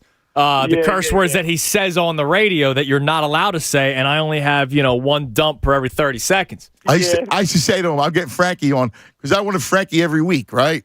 And Tunis would have the shakes. I would hang up on him and say, oh, no, we lost him.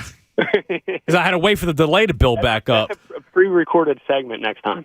By the way, he's still the toughest dude on the planet. I put him up against anybody. Yeah, Tyson, I don't know anybody. I put him up against anybody. Tyson. Frank, I'm telling you, dude, Frank is a nasty. Listen, I still put him up against anybody.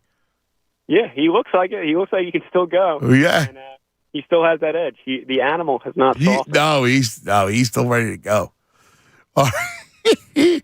Matt, good stuff, brother. I can't wait to read it. Thanks a lot, Ian. I appreciate it. See you, pal.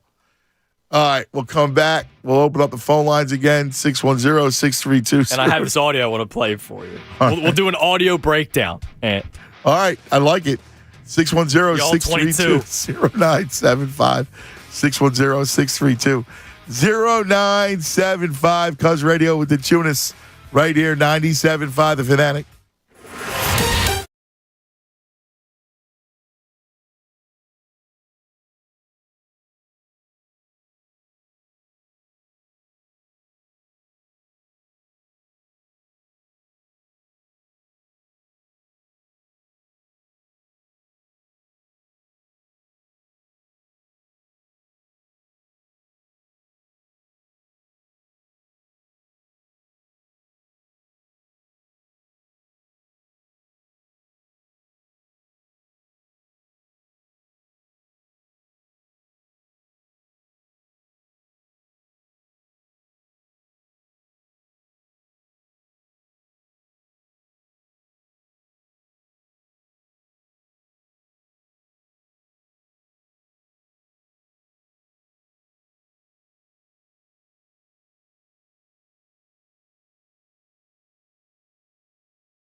750 across the Delaware Valley.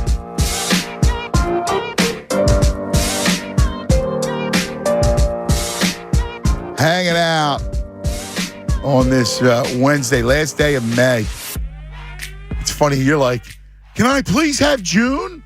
I'm like, bleep June. Come on, man. You're gonna be living it up in Italy this month. Trying to fast forward that? Yeah, I don't care.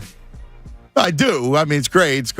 It's the first trip for Gargano travel. Yeah, it's huge. So we're excited. That's exciting. We're We're excited. It's a big deal, man. Yeah, we're taking 40 people. Nice. To the motherland. So it's going to be fun. It's going to be good. No, but I honestly can't. I need football. Like my wife will kill me if she hear me saying this, but I need football. We're currently in a 7-game stretch of maybe not appointment for many people, but Phil's Braves and Phil's Mets. It's been, lock in. It's the first time they're playing these teams, and they actually played, split with the Braves, which is good. Yes, it was just frustrating. But like the next 2 games, you're in, and not just on in the background, right? Yeah. Yeah. Like next week, you got the Tigers for 3 games. And nobody's locked in on the Tigers. But you're in right now. You trying to fast forward through the Mets series? Really? Yeah. I mean, I need them to win, man. I mean, I'm with you. I'm not. You can't fast forward. But if you ask me to go FF, I'm pressing FF. Right to football. I'm going Monday night. First game this year. Are you? I've not been to the ballpark this year. Oh, that's nice. Yeah, with Coop, it's been tough. I want to go see Miggy if he plays. Oh, that's cool. Tigers. I want to, I like the Tigers. This is a legend. I agree. want to see Miguel Cabrera. It's funny. I was talking with our buddy John Brady. I gotta go take Moss. Yeah, you got the Angels in town this year. Right? Yeah, but I gotta get down there more. We've been, with his schedule. Well, yeah, you're busy, right? Like this was planned like 2 weeks ago for me to be able to get out and go to a Phil's game. But I was on the phone with our buddy John Brazier this morning, and I told him I was going Monday night. He goes, "Oh, really? To see Maton and Vierling?" And I'm like, "Oh, dude, I didn't even think about them. I'm going to see Miguel Cabrera. Like the guy's career's coming to an end. I want to see a legend one more time. I forgot Vierling and Maton existed. Is that wrong of me?" Nah, I mean, come on. Whatever. I heard it brought up again the other day. Somebody got mad at me because the way I dismissed them. Somebody brought up the other day, again, the vibes that they brought to the clubhouse and how they've not had that since then. The vibes have been off this year, Ant. Come on, man. Meanwhile, again, the record was right around the same as last year at this time. Oh. And they were on the team last year. So don't give me this Maton Vierling crap. Yeah, that's ridiculous. I mean, come on. I mean, seriously. Like, listen. I have nothing against them, but I just don't understand. And I can tell people I got chastised. Like for you're being nasty. I go, being nasty for what? Like, we're talking about bit players. Yeah, like it's not. It's not like they were carrying the team at all. I mean, they had some moments last year, as all role players do, but you'll have a role player this year that steps up. Maton's hitting 162. I know. I was about to. 162. Vierling's hitting the cover off the ball at 241. I mean, seriously. He's got 4 long balls. I mean, come on. Oh, Maton's got 5. Yeah. Power hitter Maton. Yeah. I mean, it is what it is, right? Like, Miggy hasn't been playing, though, dude. No, I know. That's what I'm kind of worried about. You want to see him. He's hasn't been playing. 190 this year. Yeah. All right. Let me hear this audio that you've been crowing about. I saw it yesterday, dude. So I'll play it in full, and then we'll do a breakdown of the audio, okay? So this is Johnny Damon. Johnny Damon, of course, champion with the Boston Red Sox. And the Red Sox have been brought up quite a bunch recently because of the Celtics. They were down 3-0. Celtics come all the way back to even the series at 3 wins apiece. They could have been another Boston team to come all the way back down 3-0. So Johnny Damon posted this video on his Twitter as well as his Instagram. So I'll play it, and then we'll break it down afterwards. Everybody, Johnny Damon here, the only team that has come back from a 3-0 deficit. I want to wish everybody a happy Memorial Day, and thank you for all our military for keeping our country the best in the world. Thank you so much, and let's see what the Celtics can do. I mean, a 3-0 deficit is very hard to come back from, and they have a chance to do it tonight. May the best team win. All my best, and this was the greatest comeback of all time. Let's see what happens tonight. So at the end, just because you don't have the video in front of you, at the end, he showed his World Series ring. Or it was the ALCS ring when they come back and they beat the Yankees. So yes, the breakdown. We'll start with what you just mentioned. How much has he had to drink? It was Memorial Day, Game 7. So clearly Johnny Damon was at a party. You could hear the music in the background. So we'll start. Everybody, Johnny Damon here, the only team that has come back from a 3-0 deficit. All right, we'll start this. We'll start there. This is awesome. We'll start there. Incorrect. Not the only team that ever come back from a 3-0 deficit. There have been a couple of hockey teams to do it, including the Flyers. So, right away, incorrect. And by the way, against Boston, while Johnny Damon was playing. Right, exactly. So, 0 for 1 for Johnny. I want to wish everybody a happy Memorial Day and Memorial Day. Yes, Johnny Damon's at some sort of party, and he wanted to wish everybody a happy Memorial Day. Thank you for all our military for keeping our country the best in the world. I agree. Thank you for the military. Everybody, of course, who's fallen. That's why Memorial Day is a thing. So I agree with Johnny there. Good words. Thank you so much, and let's see what the Celtics can do. I mean, a 3-0 deficit is very hard to come back from, and they have a chance to do it tonight. Here's the problem, man. Not only did it not happen, Damon posted that video 20 minutes after the game ended. No, he did not. No, he did not. No, he didn't. So the game's over. The Heat have won.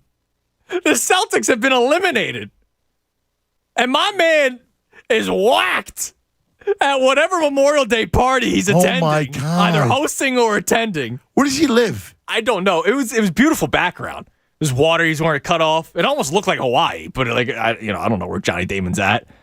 He had no idea they're playing.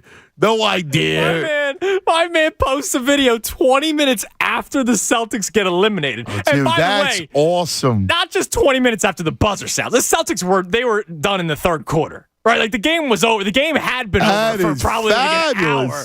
So here's Johnny Damon giving you false information about being the only team that ever come back down 3-0. Hammered on Memorial Day.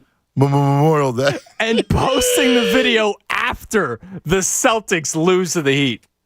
And I was cracking up when I saw that yesterday. And then he does this really cheesy smile at the end of the video. Somebody's recording it for him, by the way. Well, I guess, yeah. He's not holding it up, right? So he took the time to say, yo, Bob, can you hold the phone for me? I want to post a video on my social channons. Meanwhile, his buddy's whacked too, I guess, because they're just not paying attention. They have no idea. So happy Memorial Day to Johnny Damon. Cause that Come on, is dude. Unbelievable. 20 minutes after. So that's unbelievable. So Celtics, also Red Sox fans, were pissed. Yeah, they're flooding. They're responding like, "Yo, dude, what the hell, man?" Yeah, they got nothing to say because of the three. That was the biggest. Like, if the Celtics come back, it's still not beating the Yankees. That's not beating the Yankees. No. Your rival and the Yankees. I was doing a piece that Game 7. Okay. With one Andy Reid. Oh, right. And what happened? He was watching. He was watching the game. I think it was an off day. There was something going on. And he was watching the because I got the baseball on. And he goes, you think Boss is coming back? Like, it was one of those, and it was like maybe he was in his office and I was on the phone with him. Okay. And he was watching and he was like, oh my God, they're going to come back. Like, he was a big sports fan. Oh, that's cool. Yeah. I always liked that. But nothing tops that. If you're Boston, that's the ultimate. Yeah, that's your number one. I mean, the Flyers. Moment. Listen, this Florida Panthers run is exactly the Flyers. Yeah. In 2010. Yeah, it's funky at the end. You got to get in. Yep. They wound up getting in. They go beat the Bruins, and that was amazing. You know what was interesting yesterday with Jonesy? When Jonesy talked about, because I asked him about what's the lesson of the Bruins. And they did too much at the deadline. Changed up their chemistry. They added Bertuzzi. Yep. And sometimes it's too much. Pittsburgh had the same issue too. Yeah. It was unbelievable what they were adding. It was interesting. Meanwhile, the Flyers weren't even selling. I know. They got rid of one player. Are you kidding me? Like, JVR's still on the team. I know. It's outrageous. Like, it's still, I think about this Fletcher and what happened. My God. We had a great caller yesterday who called into Jonesy yesterday and asked about, not trading JVR at the deadline last year. And he had the sweetheart of the approach of saying they should have given him a chance to have won somewhere, right? I don't even look at it that way. The dude is a free agent after the season, and Chuck Fletcher didn't like the return he was going to get. No, dude, you're not getting any return when the season's over. It's done. He's gone. He's a free agent. Yes. Even if you got a hockey puck, yes, you got something. You're not winning anymore. What do you need him to good culture? Right. For the second half of the season where you're not doing anything? Like, that was the strangest thing. And he was asked about in his press conference, why didn't you make the trade for JVR? Well, we didn't get the offers that we wanted. Okay, it's not like you give him 3 more years. Exactly. He's done. He's a free agent after this season. That's stupid. It's called anything's better than nothing. Right. That guy was the worst. Teams go, oh, he's a free agent at the end of this year. We're not going to give him that much. That guy was the worst. The worst. So let's discuss this front office thing. All right? So let's go team by team. So we'll start with the Flyers because of Keith was in yesterday. So Jonesy was in yesterday. And look, I understand when people go to Insler, the whole thing. But, I mean, if you're going to pick a guy, can you get better than Jonesy as a front guy? Yeah, it's not like he's been hanging around the organization, right? Like, he's not. No, he's been doing, and I'm a big believer in the booth thing. Right. You're exposed to everybody. You know how everybody's doing it. John Lynch talked about that as an advantage when he took over the Niners. Yeah, I mean, it's not like he was some ambassador to the team and, he would go walk around the suites, right, and shake hands and meet fellow Flyers fans and blah, blah, blah. No, like, the dude has been covering the league. He's been going around hockey, so clearly he's got a mind and he's got an idea of what this league is all about and how to build a team. And then it'll come down to his talent evaluation of younger players, and that's going to be the collective teamwork of him, Danny Briere, I'm sure their team of scouts, right? And once you can do that, once you have a good team in place, I mean, we see with the Eagles, right? Now their mindset's pretty easy. SEC, right? Go get the best players from the best teams at positions of need or the positions there where you believe it's best to build. And that's what Jonesy said yesterday, too. He talked about building from the blue line and how much they need to attack that because you have Provorov and then what here? Yeah. I mean, listen, you have this is a complete tear-down job. I mean, you got a couple pieces. You got Gauthier. You got a couple pieces, young pieces. You got to tear. You got to once and for all just rip off the Band-Aid and tear it down and build it up and go completely young. And then, hopefully you have a real core, and a pipeline built, and then you can start spending money and grabbing guys to come in to kind of fit your need. And that's how I see it. You got a lot of work to do. You agree? Yeah, a lot of work. They're not going to turn this over overnight. No, it's going to be some time. No, this is to me, I'm expecting what? By the third year, it's starting to look like I could see hope. Yeah, because you have some prospects. Now, look, and it's not me taking a shot at Jonesy or Danny. It's just a Flyers thing. Flyers prospects are like Phillies prospects. All the time. We talk them all up the time. like they're the next big one or the next great one, right? And like I don't know about Goats yet. They usually stink. I hear all the glowing, maybe he is. Yeah. But I've seen a lot of people like to post his highlights. Yeah. He's got a shot. And by shot, I mean not just like a chance. I mean like the guy's got a shot. Like the guy's got offensive skill. Like that. That's somebody I'm excited to see come up because you finally have somebody with some sort of offensive skill. Oh my God, we have missed that for so long. How many times we've been talking about a sniper? Imagine if Giroux actually had somebody that could score, legitimate that could score. How many times we talk about his 1 year with Yager and how great it was, right? Just having that veteran presence. Because we talk about him like, like he's a star light, but you never had anybody else with him. Like he may not be Austin Matthews, right? But you put somebody next to him, and how good would it have been? No, he's always been a hell of a hockey player. We know that. And Couturier's not Giroux, but Couturier's a good hockey player too. But we're kind of in that same boat right now. Now he didn't play last year; he's hurt. But he's another guy who's he passing the puck to? Right. He can score a little bit on his own. And I know we always complain about Giroux not being aggressive enough, and that was a bit of a problem of his sometimes, especially when you knew who else he was with. Right, if he had a winger that could score 40, 50 goals, go ahead, pass the puck, put him in the right spot. But that's kind of the same thing with Couturier right now. They don't have another guy to go along with him. I feel you. All right, so to me, it's like, all right, let's see. Like, what's going to happen? All right, let's see. And this is the beginning. I take solace in only this. They recognize they're not close to anything. Right.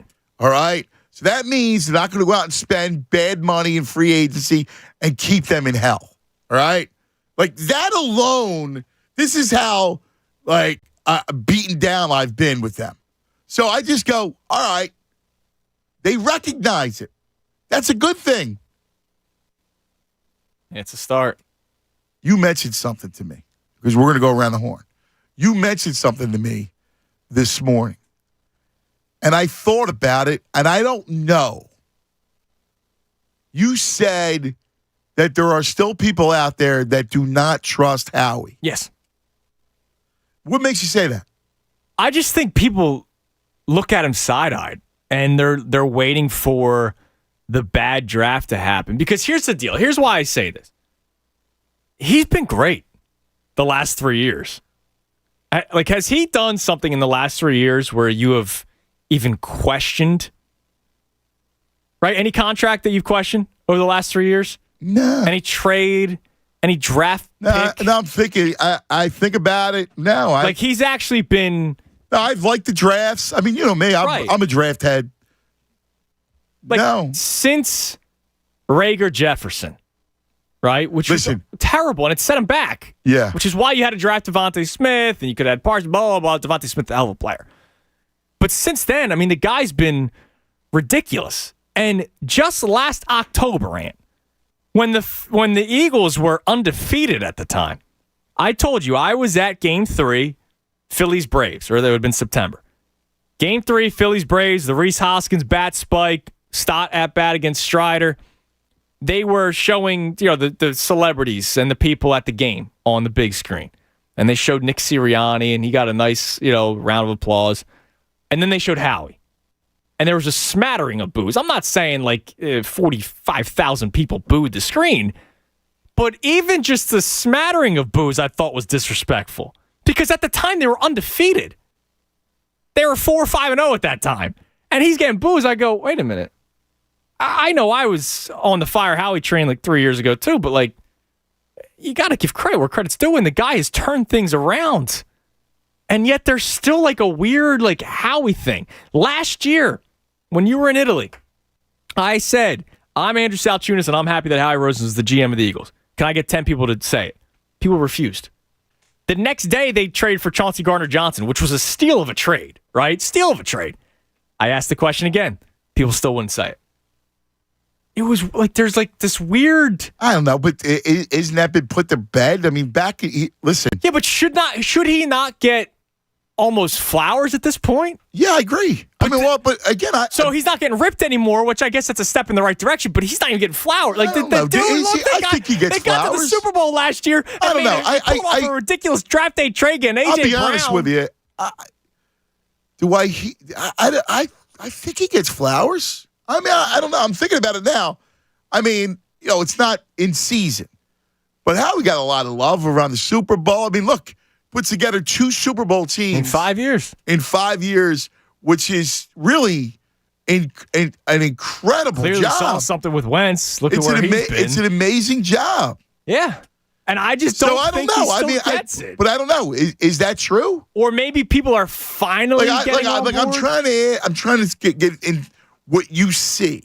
Because I don't see it, but again... It might also be what I don't see. And maybe because I'm out and see and listen, again, I've known Howie for 20 years, so over 20 years. So, I always knew he was a bright guy. Like this. No, I'm not even saying for myself personally. I'm saying we do the show and you talk Howie. No, I know that's exactly what you mean. Don't get much. I'm not sure. Love and respect for a guy that's been putting together some pretty damn good teams. I don't know. I mean, I don't know. But again, does the GM ever get? Dude, he got crushed for the Chauncey Gardner-Johnson situation. Nah, I didn't get crushed. Maybe you know what it is. Not bring him back for $8 million. Here's the thing. Here's where a difference between you and I.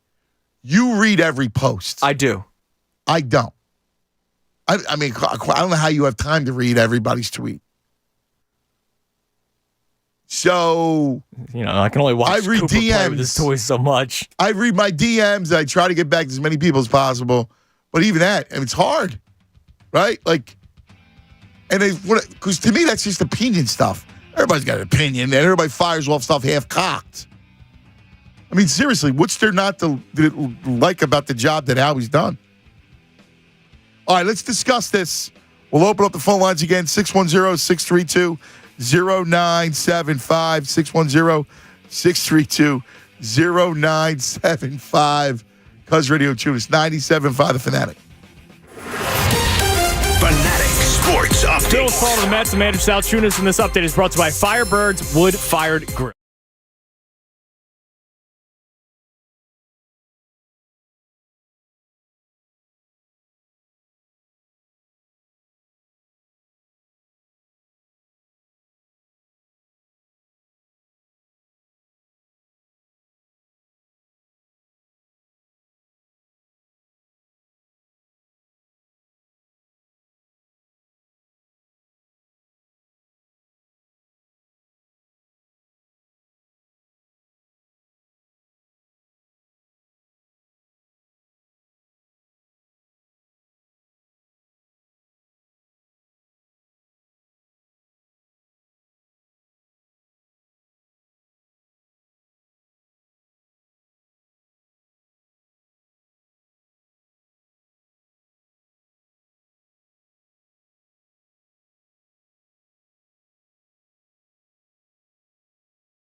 17 across the Delaware Valley. Dude, my man VG proves your point. Props to Howie. He's had a good run. Also, bleep Howie. See, why? Dude, I hear you. He's always, I go, you're an HH. A Howie hater. Listen, again, when you put together this squad, what's there to say? Yeah, like, does anybody hate Dave Dombrowski? I know the Phillies are underachieving right now, but he put together this squad, and Dave Dombrowski gets a lot of love for it. Howie Roseman has put together a squad that just got to the Super Bowl, and it might even be better this year. And he's getting. And here's what he's getting done. that. Here's what he's done that I think is just that's been the most impressive of all the impressive feats. He took a team that was headed down a road with a quarterback, and nobody knew that Wentz was selfish, right? And Wentz was a cocoon guy, right? You're headed down that road. You got a franchise quarterback. He goes sideways after you win the Super Bowl and Nick Foles, the whole thing. He sees it. You got a coach, right? The same thing. And he completely pivoted off his quarterback and his coach. A couple of years after the Super Bowl. Did he get fortunate that Jalen Hurts turns out to be this type of player? Yes. I didn't like to pick it all. Not when you had Wentz there. And many needs. But here's the thing. You go, well, I'm going to control costs for my backup. And because Wentz gets hurt a lot, I'm going to go with this kid who's shown me he's a winner type. He's got that winner gene in him. And I can control cost. And it worked out. Yeah, and since then, it's not like he's just living off of the, I'll say, borderline luck of Jalen Hurts. Like, he's made a lot of A-plus moves. Trades, free agent signings, other draft selections.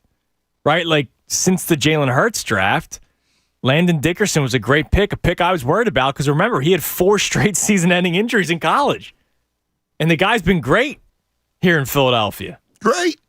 Spectacular. He's been a great offensive lineman, and that's why you're okay with losing a guy like Isaac Seumalo, who I'm not the biggest fan of, but he's a big part of your offensive line. But you still have a guy now at left guard who's on a rookie deal, and they continue to just hit on guys, rotational guys, you name it, starters. So here's what Greg has to say. You ready?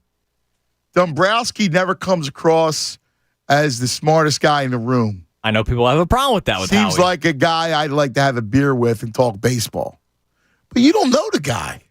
Yeah. Like, how do you make that judgment? That's where I go VG. I throw all violations, Greg. He also doesn't know Howie. He's never sat down with Howie. You don't know the guy.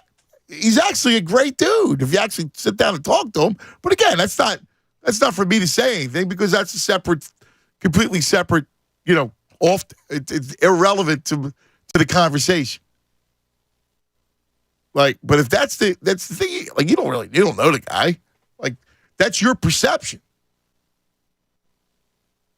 I mean, Chip Kelly was a creep. Right. They came across as a creep, and he was a creep.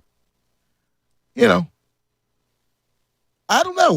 It's funny. Like, people's perceptions are your perceptions, but that doesn't mean it's fact. Right. But VG's got this pent up, and I just go, who cares? If he's not your cup of tea, he's not your cup of tea. That's fine. But if your football team that you love is winning, fan, right? He completely went coach and quarterback and turned the thing around in record time with a build. And oh, by the way, we have a receiving core that we have not had in 50 years. You had Deshaun and Macklin for a blip before Chip ruined that. Right. But, I mean, it's the first time in franchise history you had 2 1,000-yard receivers. Right. In the same season. First time in franchise history. Again. Extra game, I get all that kind of stuff, but the talent of A.J. Brown, Devontae Smith. I know. So I just go, I don't understand I don't understand where VG's coming from, but that goes back to your point. I know he's not alone. That goes back to your point with, you think there's still people out there to go, well, when's the next shoe going to drop? Oh, yeah, he literally just, what was the beginning of his text? He's had his time, or he's had a good run. Is that what he said? Yeah, he's had a good run. What? Yeah. He's had a great run, actually. Yeah. And I don't see the run ending. I remember when the conversation came up about paying Jalen Hurts. Remember how many people were like thinking about not paying Jalen Hurts because it's going to be hard to win after paying him? Dude, he set up the contracts. And again, this is coming from a former Fire Howie guy, right? He set up the contracts where that when you did pay Jalen Hurts, you'd still have your core locked up for 2-3 years. They have their best players are locked up still for another 2 seasons. Yeah, do you think it's and let's get to the phone lines, but because I want to talk about this. Do you think our flaw as a fan is we're way too superficial? Because I think that VG's take is superficial. Yeah, For a very intelligent guy, I'm sure that's part of it. Great sports guy, I think he's being superficial. Like, if you talk about Josh Harris, and he gets killed. He gets killed. The Commanders thing bothers so many people. But that's superficial. They look at him as an enemy almost because he's the owner of a team that's inside the Eagles division. The way I look at it is, oh my God, I'm actually terrified that the Commanders are going to be good soon, just like he puts the Sixers in a position to potentially win. Put the Sixers in a position to win, put the Devils in a position to win. I mean, that's just a guy who loves sports and owns teams. Right. Has a lot of money. Good for him. I'm sure if the Eagles were available, he would have bought the Eagles. Yeah. Now, I know he's from Chevy Chase, Maryland, and then his grandparents were from up here. So he had a connection with the Sixers because of his grandparents. But, like, listen, trust me, if it would never happen, but if I was a billionaire, I love sports. I would want to own whatever team I could. Right. Now, obviously, I want to own my teams, but I'd want to own every team I could. Is there anything better than if you're the owner of a sports franchise?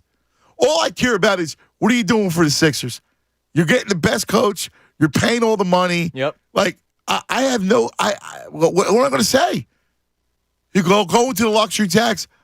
I mean, I don't think you can ask for a better owner. No, and that's another weird thing that people look at. Nobody cares about the owner, right. and I don't blame them.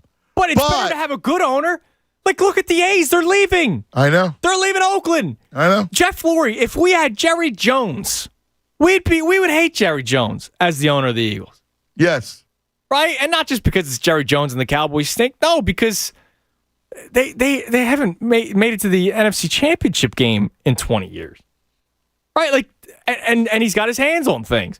Jeffrey Lurie, there was a time, obviously, a couple of years ago where he may have been a little bit too involved, but dude, over the last 20 years, they've been one of the best franchises in football. You don't have him as an owner, who knows what the deal is? Yep. You're right. So I know people don't care about the owner all that much, but like, I love that John Middleton said, I want my bleeping trophy back, and stupid money and all that kind of stuff. And maybe the stupid money was spent stupidly, right? Like Jake Arrieta, 3-year deal for all that money. But they're trying. Like, that's all I can ask for. I mean, look, the pact with the fan is that the franchise stays put, and you're always trying to win. And you're trying to win. The Marlins. If you're not trying to win, you're trying to build to win. The Marlins had Ozuna, Yelich, and Stanton in the outfit at the same time. I know. None of them are there. I know. Because they don't want to pay the money. I mean, I respect John Middleton and Jeffrey Lurie. I mean, look, Josh Harris. Listen, having gone through Norman Brayman, right, and before Middleton bought everybody out, like the Phillies' ownership was bad. They did not spend money. They were not. They didn't. That John Middleton, Harold Katz back in the day. Oh my God! I mean, you want to talk about bad ownership? It's not like how is that for v. Josh Harris? Like, who are you taking? Leonard Toews' daughter when they moved the team to Phoenix. Right. Let's go to Uncle Frank. You're on 97.5 The Fanatic. Uncle Frank. Hello. What do you say? Happy Hump Day. Happy Hump Day, squad. What do you say, buddy? Listen, my man Johnny Damon sounded like me after an Easter brunch. Woof. Everybody have a good holiday weekend, I trust? It's all right. Anthony, come on. Your Monday sounded awesome. Oh, well, that was fun doing the Baldy, the football talk. You know, I'm sweating my ass over a grill with my socialist family eating and drinking me out of house and home and kicking back with my man, throwing down ribs, beers. Well, Andrew, I hear your boy Coop's in love with the sand, huh? Oh, yeah, he was enjoying it, man. He had a fun time on the beach. Yeah, that's awesome. When the girls were babies, the same thing you said about, you know, when we threw in the tub, they had so many wrinkles. It looked like the Michelin Man, but there was so much sand. Oh, you find it in every crevice. Yeah. I mean, it was like they were dredging the damn bottom of the ocean.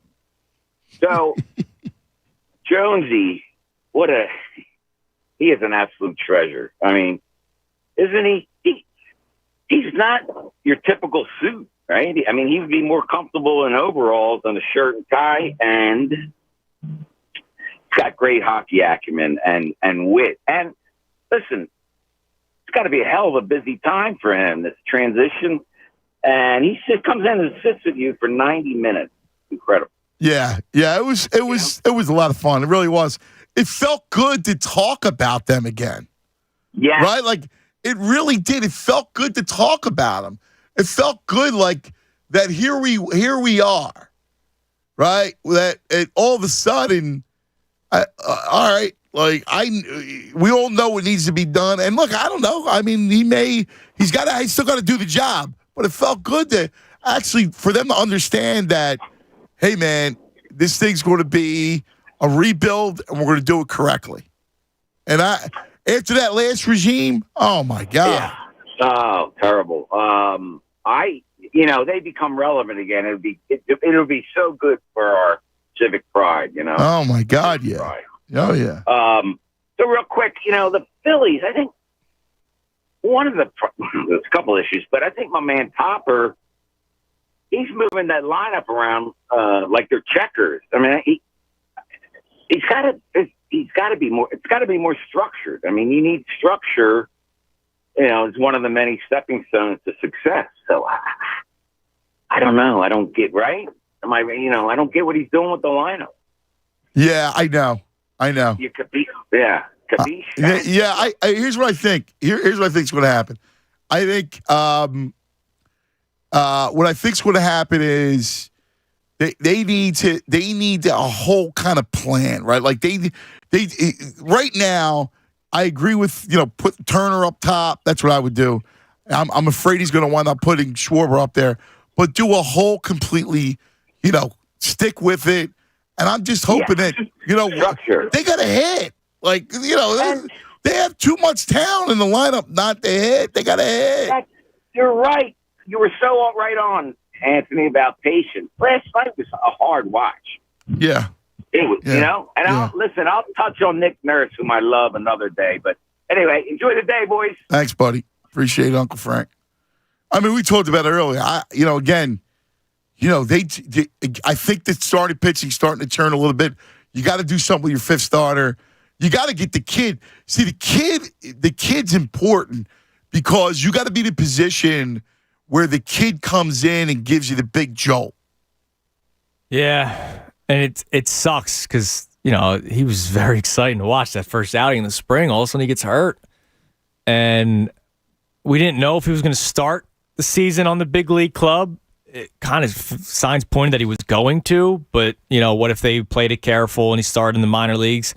Well, you're kind of getting it that way because of the injury, so hopefully he's a late summer call-up once he's healthy, and he is that Spencer Strider to the Phillies, right? We've seen that with a lot of teams where they call up the phenom, And all of a sudden, they provide a jolt. I know he's not a starter, but the Angels called up Ben Joyce the other day. I know. The kid that throws 102, 103 miles an hour, and right away was, nasty. Like this notion of waiting. Why? If you're throwing 100, you're throwing 100. Here's the problem, too. They are so conservative. It goes baget to Howard. It does. No, I get it. Yeah, Jim told me. So, like that. But totally the whole different. thing, they're so conservative with their prospects, especially pitching prospects. Oh, yeah. Prospects. Yeah, and then they finally come up like a Spencer Howard. And what? Would another year or two of minor league would he not have needed peanut butter and jelly sandwiches? Like that's what I'm saying. Like, God. Would he have needed another year or two? Yeah. To get in a better shape? Yeah, like, no. I know. It's you either you have it or you don't. I know. But I'd rather you find out early. Yep. And if you don't have it when you first come up, you work on things. Yeah, I know. Because you could be a ridiculously good pitcher in AAA. Yeah. And then you come up to the big leagues and you might stink. Yeah. Because you might need to hit your spots a little bit better. Yeah. But you're not going to learn that from pitching in AAA with a sub 2 ERA, and then you come to the big leagues and you're not good. I know. Same, look at Jake Cave. Jake Cave's a veteran. He goes back down to the minor leagues. He's hitting 400 again. He might just be done in the major leagues. The 4A guy, there's a lot of 4A guys out there. And you'll find that out with pitching, too. You got to give him a shot. Yeah, I agree. Instead, you bring up, or you first sign this Dylan Covey, who is a career poor pitcher. Now, good for him. His first outing, he actually pitched okay. He won 5 innings. Well, against Atlanta, he was going to be mincemeat. That wasn't going to happen, yeah. As soon as you're facing Olsen, right? You're facing the lefties, forget about it. Yeah, it's not his fault. He's just not a big league pitcher. Chris, you're on 97.5 The Fanatic. Hey, Chris. Hey, how are you guys? What's up, buddy? Nothing much. I'm enjoying my early summer. Good. Yeah, but I'm going off of what you guys were just talking about with that fifth sign they're chasing. It's ridiculous with the bullpen decision making right now. Putting the bullpen guys in, it's just stupid because baseball isn't a sport where you have a hole on the roster and you're stuck with it for the entire season like football. But because they have a bunch of guys in the minor leagues like Christopher Sanchez and Griff McGarry who are actually performing really well, who could come up and worst case scenario, they give you what you're already getting. Well, Sanchez, you've seen that movie before, though. Yeah, but you can also trade for guys like a Rich Hill or a Michael Lorenzen, kind of veteran pieces that might give you half a season, or sign a guys like Matt Bum or Dallas Keuchel, who aren't great, but they might give you. Oh yeah, but I think they're honestly, I think they're cooked. Keuchel stinks. But it's better to take those risks on proven guys than try to take a risk on an unproven guy. Well, Covey is Keuchel. I mean, they're both the same. They stink like they're gas cans. I think. Listen, honestly, I want to go with a kid. All right, like I want to go with a kid, and I want to come in and go young, and let's see what a kid has. I fully agree with you. The bullpen decision, it's not smart. They got to trade for a guy who's experienced or bring up one of the young guys because you might get a really solid piece that will be with you for the rest of the season. Yeah, hey, I hear you, brother. They're going to, at some point, I mean, obviously the deadline, but at some point, Dombrowski may need to make a move earlier. Exactly, and it's better to make it now than wait for the deadline where... You need the right-handed bat, too. Like, that's the only problem with doing it early is you're going to pay a steeper price. Yeah, but they can't surrender. They have to make a decision soon because they can't keep surrendering every fifth game just because they don't make a decision. 1-9 says a lot, Yeah. 1-9 says a lot. Thanks, brother. One of the biggest problems. 1-9 when the fifth starter goes. Yeah, that's terrible. One of the biggest problems for the Phillies right now is, first off, no Madison Bumgarner. His ERA was like 12 before he got released. The Phillies don't have like a guy in AAA right now that can give him a spot start where you feel good about. Yeah, Christopher Sanchez, who we've seen this before. Christopher Sanchez, Bailey Falter, those guys were great down the stretch last year when they set up the rotation for them to pitch against the Nationals and the Marlins and the Pirates. Go back the last 2 months of the season and see the teams that they faced when they started. They set it up so that they face those lesser teams, which are basically AAA teams, right? Christopher Sanchez, Bailey Falter, Hans Kraus, the guy that everybody was excited for that they got from Texas when they traded Spencer Howard. That guy stinks. Yeah. He's actually terrible. Just because he has a funky windup doesn't mean he's good. But the guys in AAA that are the starters for the Iron Pigs, they're not, they're not ready to come up, or they're never going to come up. They might just stink. It's the Griff McGarrys that you have to be like, all right, maybe he can give you something, or Andrew Painter, right? The guys that are AA or unfortunately injured. See, I don't need to see Christopher Sanchez. No. But McGarry's a guy that I go, well, you know what? See what he's got. I mean, that's at the point where you never know. And look, sometimes kids need that. Throw them in. Let's see what he can do to big league. Right, in the big league. Just come up here and pitch, man. I've seen that before. I've seen that work before. Oh, yeah. They got good stuff. They have good stuff, period. Plain and simple. It's the end of story. Yeah. Like Madison Bumgarner no longer has good stuff. He's not going to come to Philadelphia and have a rejuvenation of his career. Like, no, he's just cooked. He's done. He's throwing a flat fastball over the middle of the plate. Yep. That's it. He's not going to all of a sudden get 4 miles of velo behind his pitches because he's working with this staff. Yeah. Like, no, he's done. Same with Keuchel. Yeah, Same with, bring back Cole Hamels. Like, no, he's cooked, man. I know. Hasn't pitched in 3 years. I know. No, I mean, you look around baseball and it's thin. That fifth starter piece is thin everywhere. Yeah, and you know what? Every team that needs a fifth starter will also be in the market for one. Yeah. You need Painter. Listen, they came into the season counting on Painter. You need Painter. You need him. You need the jolt that he's going to give you. At some point, he needs to come up and he needs to be ready. Because But by the way, you're going to need him at some point to solidify your wild card run. Like they're still a wild card team. They should still make the playoffs. But you're going to need them to start that. You're going to need him at some point to come up where you can get a bit of a run going. 610-632-0975. A little programming note. Tomorrow, Nick Nurse will be introduced at 2:15. Right. So there's I know. I was hoping to be doing our show. I know. You got pull? I know. Now I know. I was hoping. So during the best show ever tomorrow, 2:15, you're going to have Nick Nurse. I can't wait to hear him. I can't wait for that stuff. Speaking of Nick Nurse, we're going to play some audio of from Fred Van Vliet talking about Nick Nurse. 610-632-0975. It's Cuz Radio with the Tunis right here, 97.5 The Fanatic. And let's talk about the Bet Parks app, because tomorrow night, the game one of the NBA Finals. Yep. Nuggets, Heat. Can the magic continue for Miami? This long layoff is going to be interesting. How does it affect Denver early? Did they run into some issues early? So I want you to kind of check it out, because I think Miami in games 1 and 2 could be live. Because of that long, they haven't played in a while. And basketball's a game where you sit, you got to get back in the rhythm. So I think Miami's going to be live. And look, you can bet, you don't have to just bet the teams. You can bet all the player performances, rebounds, assists. I mean, you name it. It's right there on the Bet Parks app, just like baseball. Home runs, strikeouts, you name it. All right, bet the hockey tonight. You got all the stuff going on the Bet Parks app. BetParks.com has all the information. New users bet $10. You get $125 in sportsbook bonus if your first bet wins.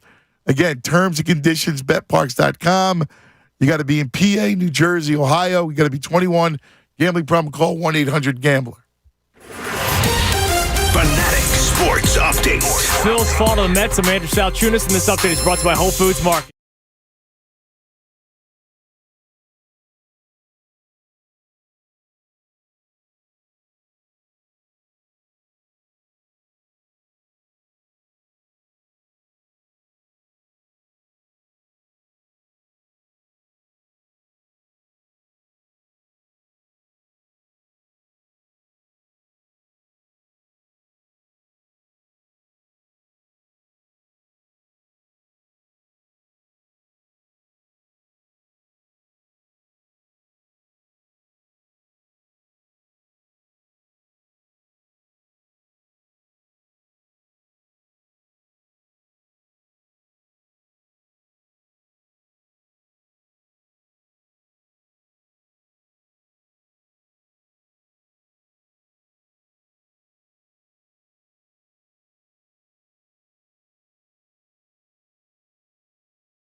across the Delaware Valley.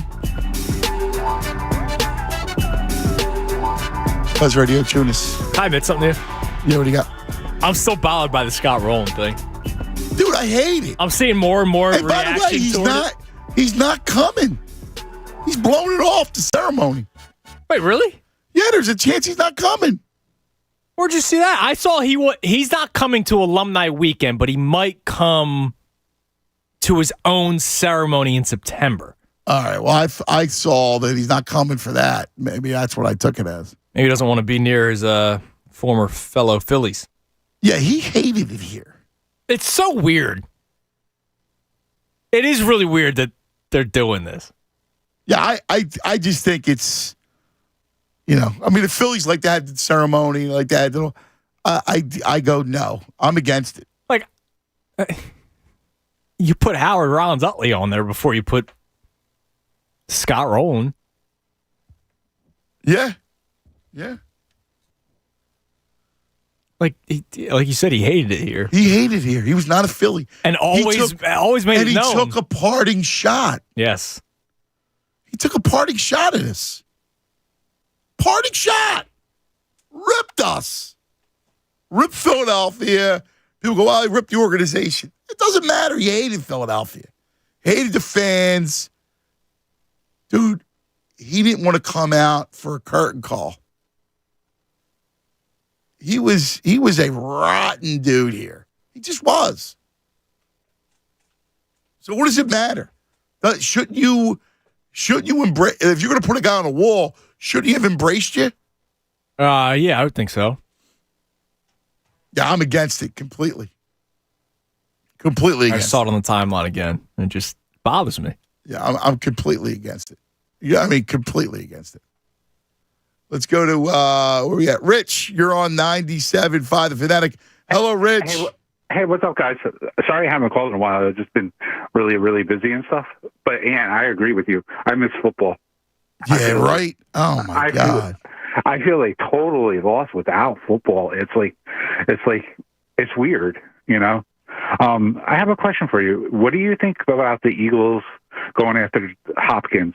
You think there's Nah, I don't think so. Nah, I mean, first of all, again, Yeah. What are you going to do? You going to come here for a show me deal? Is that it? Yeah, sure. Yeah. Sure. Right? Like, what are you going to do? Like, what's? Yeah. And by the way, you got Devontae, you got AJ Brown. Yeah. I think it's overkill. I think you run into problems when you have three of those guys. Yeah, you're making more of a headache. But I have to admit, I was one of the people 3 years ago wanted Howie fired. But I think Howie has turned around a lot and the team around a lot. Especially we're under the cap with our quarterback and everything. And that's kidding me? Usually, I mean, think about it. I know it's awesome. I mean, look what they've done. Yeah, I know. Yeah, I mean, that's the thing, Rich. You start to look around, and you go, wow, like complete turnover. Yeah, definitely, 100% turnover. Can I make a Sixer point? Yeah. I do not think we sign Hardy back for the money that he wants because he's 37 years old. Harden? Yeah. Yeah, I don't want him back, and I want Tobias Harris gone too. I don't want to see him. Well, yeah, I mean, listen, you're going to move him because you're going to move the expiring contract, Rich. The Harden thing, I agree. I mean, I don't think you risk all of Embiid's the rest of his prime, right? That's 4 years. I just don't think it matches up. I don't think you take that risk with Harden.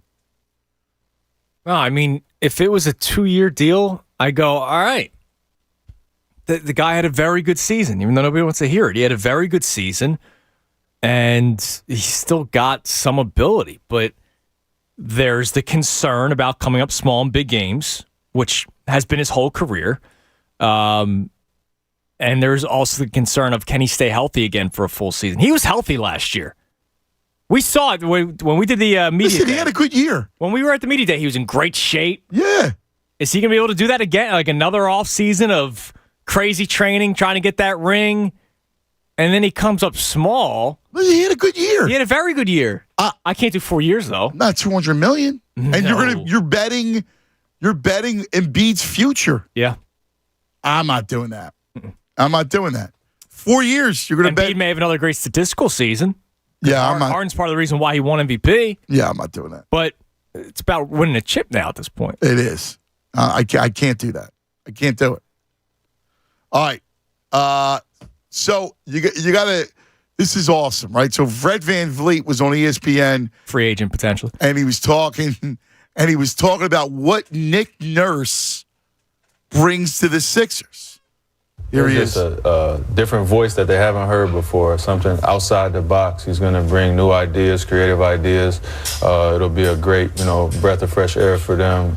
Anytime you're changing head coaches, that's pretty much what you're looking for is a new identity, new voice for guys to kind of rally behind. I think, coming down the stretch, pretty much had to get Joel on board. I think once they got that, once Nick met with Joel, and as long as he's signing off on all the crazy stuff that coach wants to do, then I think that they'll be in a good spot. So I think he'll have some success. Hopefully not too much. If I'm not there, and I'm staying in Toronto, then we want him to fail. But other than that, I'm happy that he landed on his feet. Our situation was our situation this year, and coming down the stretch, they decided to go different ways, but I'm just happy that he landed on his feet. Good to see him, back with another job. Have you gotten any calls or text messages from like Joel Embiid or James Harden? Just like, what's to Nick Nurse? What am I getting into? What is he bringing to this roster? I haven't got those calls yet, but they might be calling after training camp, trying to figure out, how to read him. But he's definitely a different guy, but certainly, one of the top coaches in the NBA,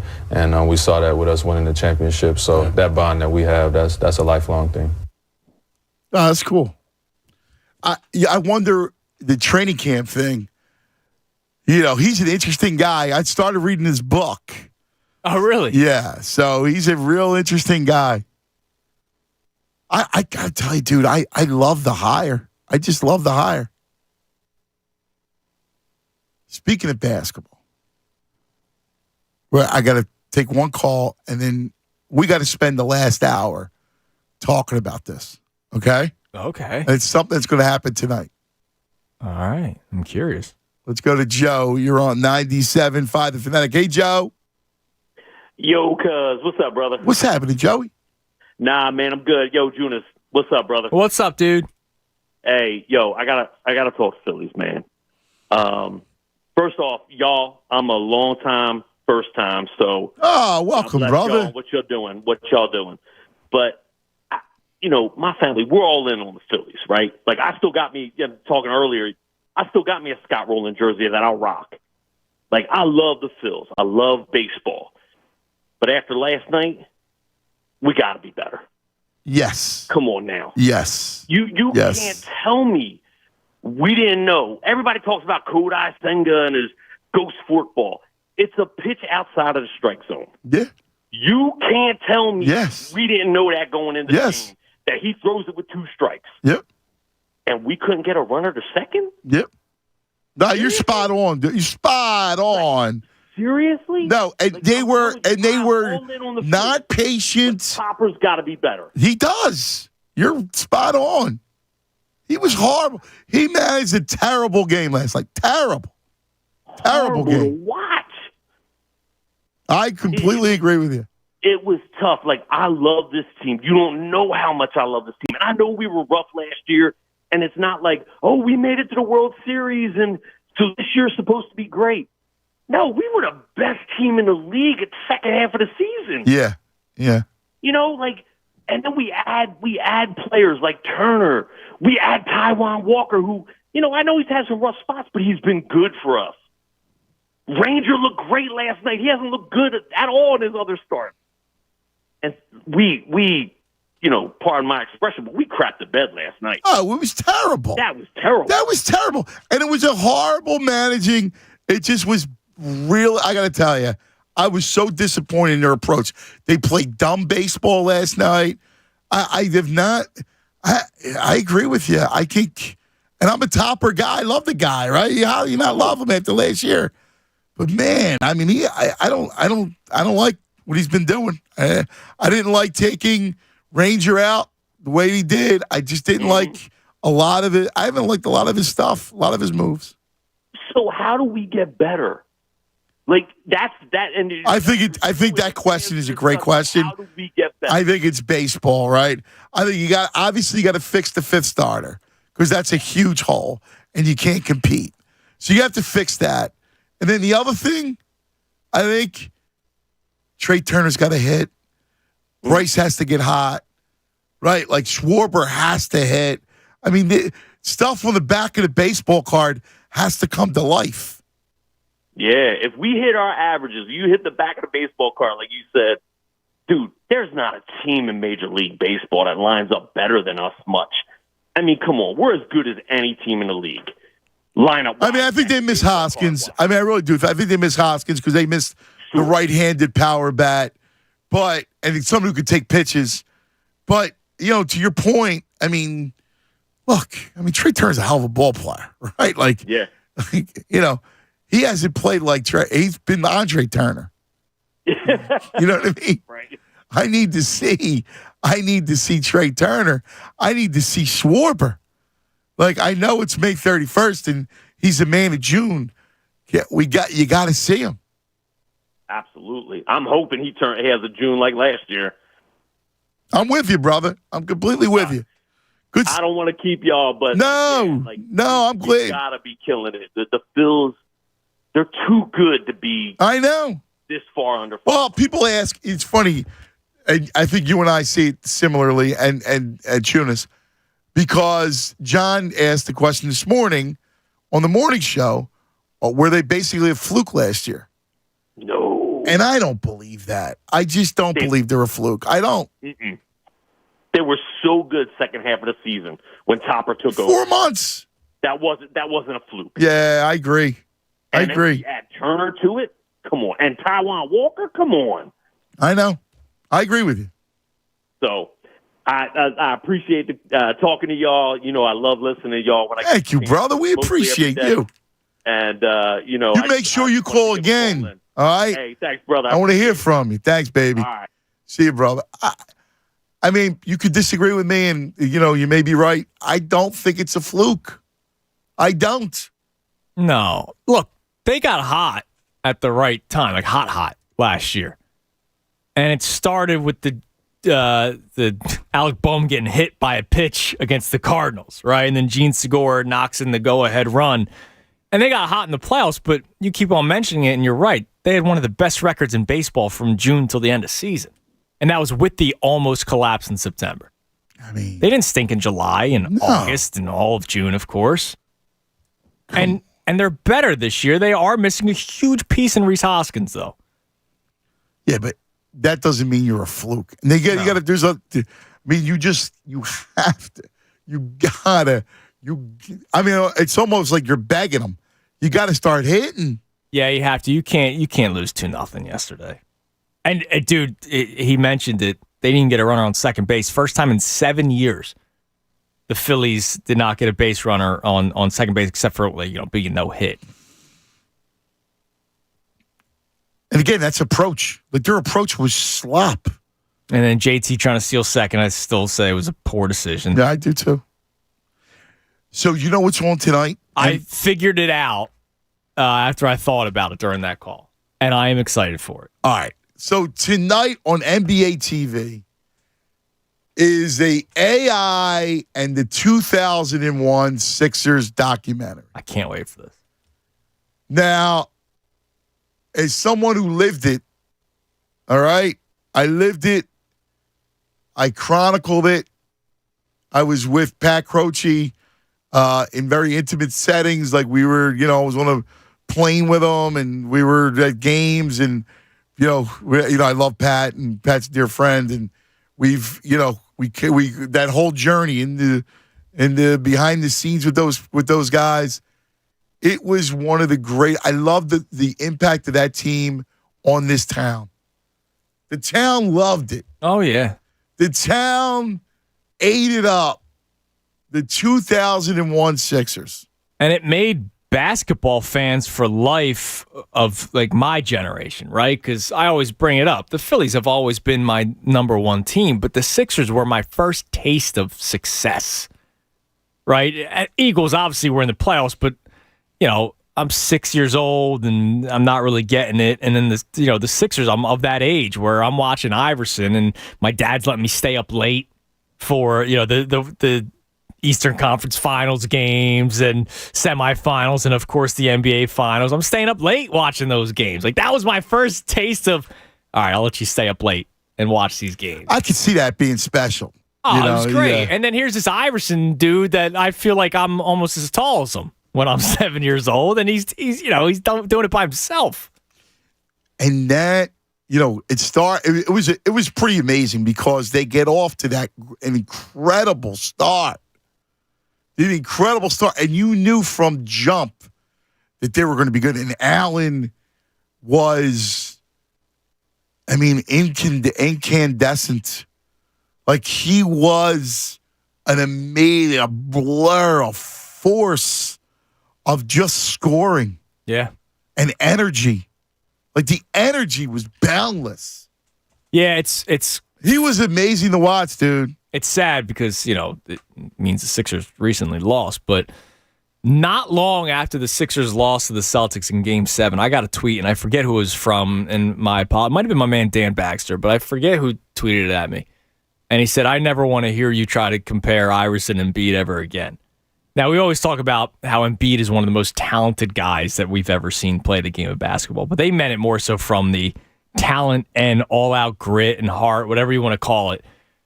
Iverson, they may have lost Game 7 to the Celtics, but Iverson's dropping 40. Oh, yeah. Right? Like, dude, Embiid had 15 points. Yeah. Yeah. It's like he didn't even show up. Dude, I still don't even know what happened. Neither do I. But that's something that you don't teach. That's something that you're born with. I know. Right? And Iverson always had that. And that's why, obviously there was a lot of other issues with Iverson, but my God, people always respected the dude and what he gave every single night. Dude, he was, every night he brought it. Yeah. Like, one of the things you could say,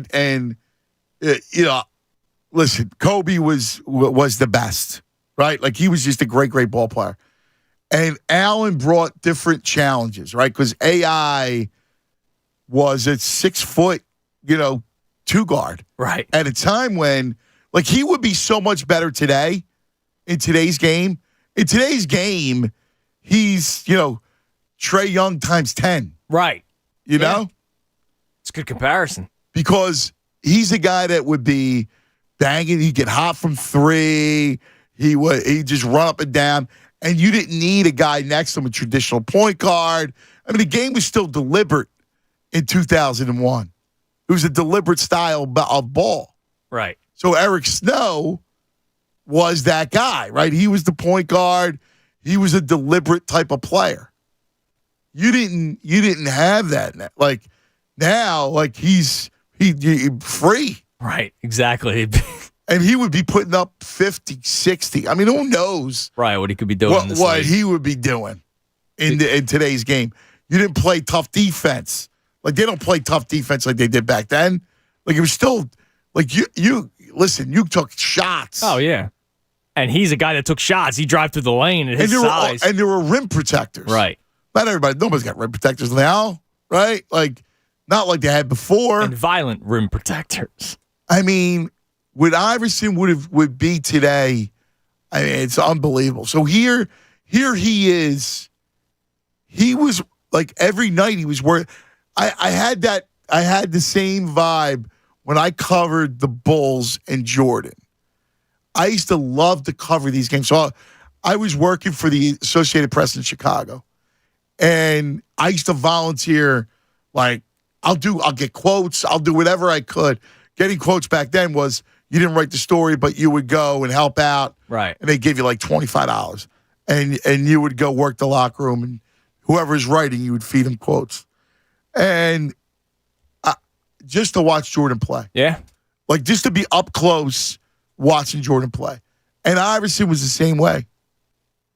Dude, he was watching him play was amazing. And then he was wild. Right? So right, all the stories. All the off-the-floor stuff. Poom-poom pants. You know the poom-poom pants? Yep. Oh, my God. The crab legs and the rented cars. Oh, my God. I think that was the story I told you. Yeah. The crab legs. He's got the Bentley, and him and his buddies are eating crabs in the car. All right, and they're throwing the shells on the floor. This beautiful. Can you imagine this beautiful car? Right. And then they leave, and they leave the car. They leave the shells in the car. You imagine how bad it stunk? That must have been terrible. And so they took it to the dealership to get it cleaned. Yeah. Like crazy stuff. Like that was the docile story. Right. Like there was a million other crazy. Houlihan. He was insane. Like he was insane, but he was so freaking entertaining. Dude, the playoffs, the 2000-2001, which of course is the documentary, played all 22 games, averaged 46.2 minutes per game, 30 field goal attempts per game, man. Think about that for a second. He averaged 30 field goal attempts in those games, as well as 9 free throw attempts. Yes, 9 free throw attempts in those games, and then points, 33 points a game, 6 dimes, almost 5 boards. Like he was just unconscious. Ridiculous. Absolutely ridiculous. And then you have the iconic step over. Like I'm sure that's going to be talked about in the documentary. Yeah, and that was all great, but the playoffs leading up to it. Oh, it's a 7-game series with Toronto and Milwaukee. Crazy. Outrageous. Carter has a chance at the buzzer. Incredible basketball. Oh, holding our breath. Yeah. What's going to happen? Oh. Missed it. It was insane. Yeah, tonight's going to be, it's must watch. And then you had these characters, right? Right. So you have Pat, who's an amazing character. You have Larry Brown, who is one of the greatest coaches ever.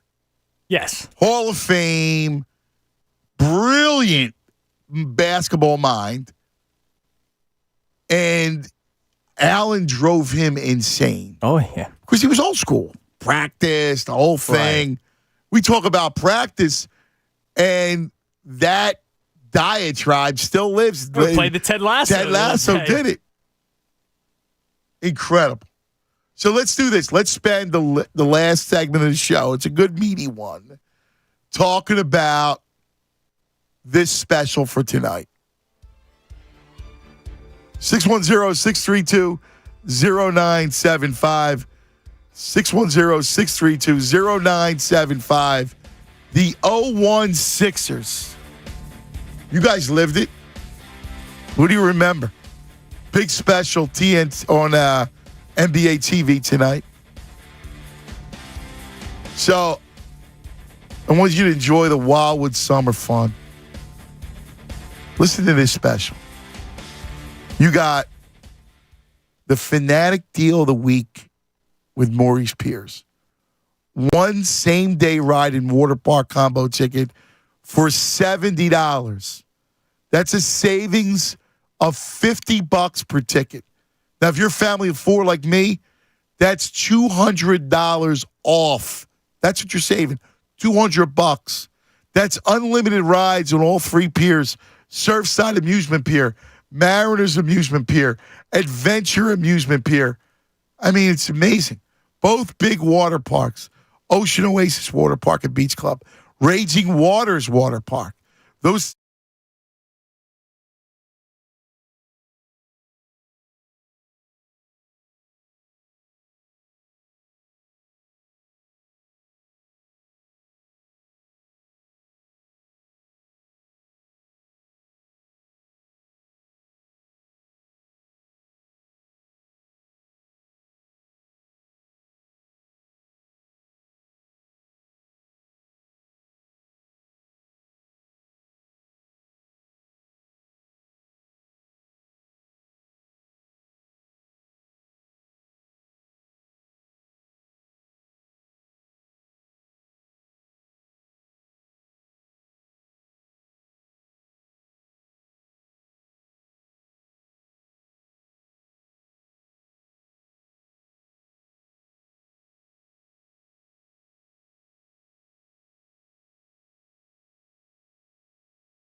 right, 118. What a cool thing tonight. Great memories. The 2001 Sixers and AI, which is really cool. I really think, like, the AI story is such an incredible piece. It really is a great story. Well, there's so much to it too. Remember they implemented the rules of what the dress code. Oh yeah, because of Iverson. Yeah. I mean, he was iconic. Well, dude, like he was the guy who flouted everything. He was the guy, and you know what was interesting? He was Joe Namath to Johnny Unitas. And now here's the reference. Johnny Unitas, clean cut, the whole thing, and then here's Joe comes in, Joe Namath, fur coat. Right. Had the bar in Manhattan and, you know, all the women on him and the whole thing. And Iverson, you had at that point, it was Jordan. And Jordan embraced the 80s and the 90s, but he was a product of the 80s and the 90s, which was corporate America. It was the rise of corporate America. McDonald's. Look at all the brands that Jordan represented. Right. Nike, McDonald's. It was all that, you know, he would have the tie, Gatorade. shirt and tie. And afterwards it was more of that corporate, I'm going to be a business guy. And then here's AI come in, and it's the late 90s. And AI comes in, inked up, braids. He had fatigues at the All-Star game. Hip-hop. Jules. It was the white T-shirt. And it was everything that, and it's a great story because he was the anti-Jordan. So when he crossed him over in the All-Star game, that was like a big deal. And it was the changing of the guard. Look, I mean, this is throughout the history of the world, every generation, there's a change. Right. There's a change. This is what it is. New styles, new beliefs, everything's introduced. And I'll never forget being on the air, and I'm new on the air, and people, he was so polarizing. We would go weeks just talking to Iverson. I look up the board, and there would be 7 callers, because that's all the lines were, and everyone, Iverson. And we would talk about it. And the old heads would hate it. Of course, yeah. Because they would say, how come he can't be like Jordan or Kobe or whatever? Yeah, just focus on basketball. And then, you know, the other people would love him, right? We would all, you'd be enamored by him. He was so interesting, and he was a lot of fun. And yeah, like, there are parts of you that, hey, listen to your coach, right? Like, go practice. He didn't want to practice. He didn't take care of himself. Meanwhile, he partied every day. Still putting up Hall of Fame numbers. He partied every day. That's what he did. He lived life hard. He was a fascinating dude. With all the flaws made up with all the greatness, he was great. He was great.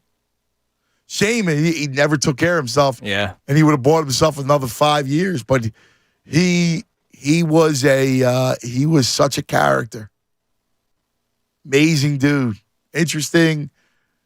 And he was a great ball player. Oh, incredible. Even when he goes to Denver, he was still a hell of a ball player. Him and Melo. He was incredible. But back then, when he goes to Denver, he's just scoring. It was AAU game with those two together. When he was in Philadelphia, and he was being coached hard, and he hated it. But he hated it. The two of them were like oil and water, but it worked. And if they had one more piece, they would have won titles. Plural. Yeah. Could have that piece have been Paul Pierce? Yeah. Paul Pierce. Larry Hughes. Yeah. Oh, man. All right, let's go to phone line 610-632-0975. 610-632-0975. Sheila. Hello, Sheila. How are you?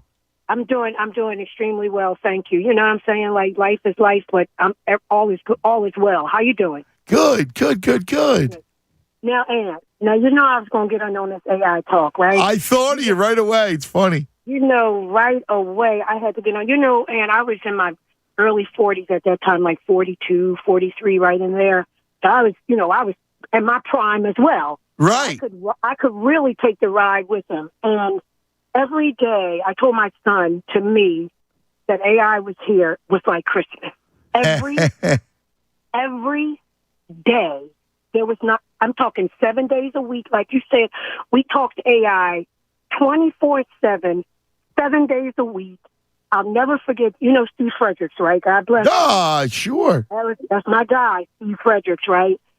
We had this thing where he was the president of the AI fan club, and I was the vice president. I mean, that's awesome. I'm telling you, the night that they made it to the finals, I'll never forget. I was on the road. I used to travel around with my job, and I was on the road, and I was headed back into Philly. I drove straight to Broad Street. Do you remember, Aunt? Yeah. The night they made the finals. Oh, yeah. Straight to Broad Street, and I literally blew the horn because I was driving up and down Broad Street. I blew my horn out because I was just leaning on my horn, just blowing it. And people were just, I mean, it was like we had won the finals, and we had just, all we did was make it. It was amazing. I'll never. Well, you remember the flags on the cars? Oh my! Did I have a flag? No, I didn't get a flag. I had his whole picture in the back window of my car. And let me tell you how long it stayed there. Even after we lost in the finals, I left it there for maybe a year or so. When I took it down, the shape of the poster was on my back window, the shape, because it was inside. It was, and I had to clean around it. The shape of the poster was on. I had socks. I had finger bands. I didn't have the headbands. I had hats. I had sneakers. The only sneakers I wore the entire time he was in Philly were Reeboks. I never wore another type of sneaker the entire run. It was amazing. It was amazing. I will never, ever, ever, ever. I have a tub, a bin of nothing but, it's got a few other things like Lindros in there, a few other things. Because Lindros and the Flyers, because it was all at Mr. Snyder. It was amazing. Right. Amazing. Yeah, it was a great era. I'll never forget it. And he is my all-time favorite. And then just watching them play. And then every game, you knew that at the end of the day. What were they, 41-14? They started the season? Yeah. Something like that. It was amazing. And you knew somebody was going to be clutch. Eric Snow, who was not like, a superstar or anything, but he was a good floor general, and he could hit the clutch shot at the end of the game. He could hit a clutch three for you. I mean, it was meant to be. It was meant to be. And the final thing is, I remember the night they played the first game against the Lakers, and I remember AI coming into the locker room and he saying, "Put them brooms away. Ain't gonna be no sleep in here," because they won the first game. Yes. You remember that? Yes. I remember. If only game two, because game two they were so close. They were up 10. Yes. At some point, it was like early in the fourth quarter. They're up 10, and if only they could have won that game. Who knows? We gave it all we had, and when I see Maxie, whom I love, I got the jersey. When I see Maxie driving, right, I know that AI destroyed his body. But when Maxie is driving and he backs up, I'm like, go in there, because AI would go right in there. He didn't care. He didn't care how many big men was in there. He gave up his body. I'll never forget him. Never. I love him, and I will be watching tonight. Everything but the chip is what it's called. Yeah, thanks for letting me get that out. Oh, I'm happy for you. I know how much you love her. I remember Sheila calling during that era, Tunis. And we would have these long conversations. That's awesome. Yeah, I mean, polarizing figure for sure. And then everybody loved it. Like, my question, I'll ask you. So you said that, the older generation when he was playing, wish he was more like Jordan. I'm guessing more so clean cut, right? Well, did people respect? Not as wild. Remember, it was beyond just inked up. Yeah. Right? And that sort of thing. It was the practice. Like Larry Brown. They would have these public feuds. Right. But didn't they respect? He did give it his all every single night. Yeah, he was beloved. He was beloved. He was. But he was also, there was also another side that said he could be great. Yeah, even better. And he could have been. He could have been. I mean, truthfully, we joke about the practice rant, but that was his mentality. Right. And his mentality was, I could go drink a dozen Coronas in the parking lot and go drop 50. And he could. And he did. But there was no... This is... You look at today and how the game changes, and the LeBron era is about your body, and it's about your preservation and doing the right thing and eating right and potato skins and Corona. Right. I mean, that's what it was. Nice combo. Joe, you're on 97.5 The Fanatic. Hello, Joe. Hey, Anthony, how are you? How you doing, Joe? Excellent. So, some of the older generation not being in on Iverson, well, I'll refute that. My mother was 75 at the time, loved Iverson, had a poster hanging of him in her living room above the TV set. Yeah, I said some of them, but you're right. That's beautiful.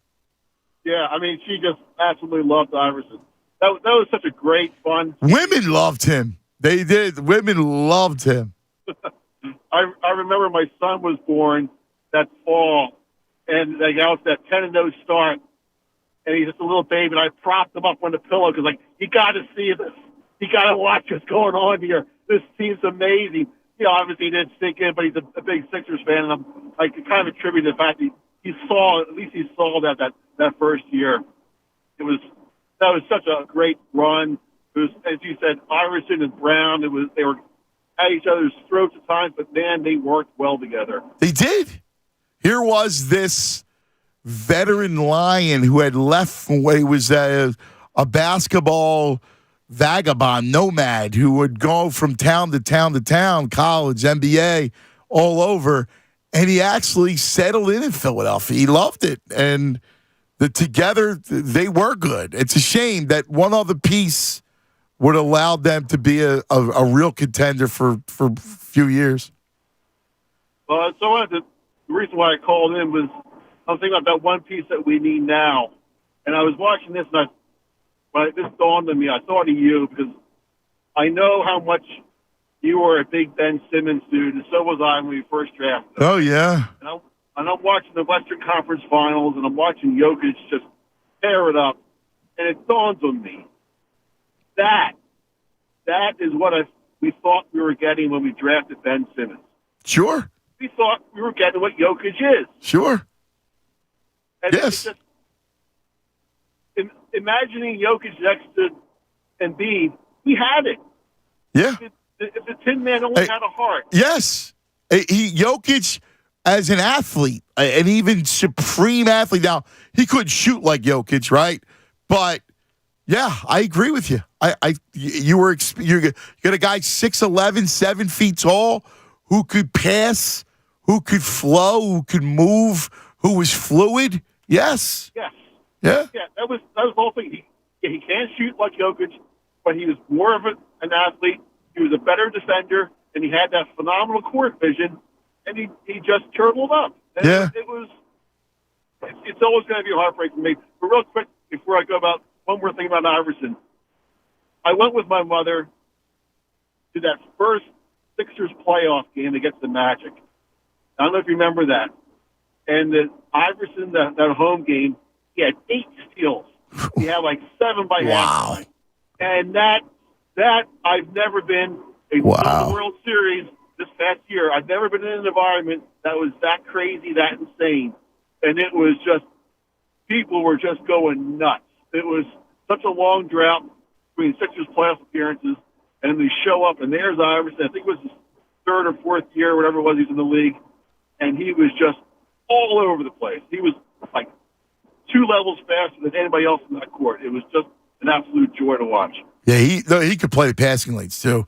Joe, great call, man. Great call. He would play the passing lanes like nobody else.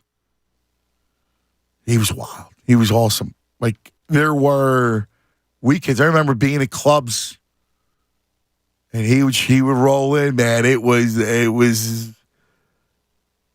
every bit of celebrity walking in. Like a movie star walking in. Oh, sure. You know? Let's go to Bill. You're on 97.5 The Fanatic. Billy. Yo, what's happening, cuz? Hey, Bill. Oh, man. You start talking about that 2000 run, and that really was like the run, right? It was there. I can't remember anything quite like it in terms of the build to that championship series. And the memory that came back to me, I was watching the game, that Game 7 against Toronto, and I was watching it in some bar on 25th Street. And at that very last moment, when Vince Carter puts up that shot that might win the game, I mean, I wasn't heavy drunk or anything, but I blacked out. I literally, like, everything went black in the bar. Like, as soon as, and it was, maybe 2 or 3 seconds, but I came back to it. I'm still staring at the screen, and I realized, oh my God, it just happened. We just came that close to losing it all. I just never, the energy that was in this town at that time was just incredible, and the performance that Iverson brought to the table was unmatched. And the whole show, right? Like the show that he led. The show was wild. It was just a wild thing. And then of course the trade, because Theo Ratliff gets hurt and the Mutombo comes in. All-time great bones for sports radio. Oh my! Oh my!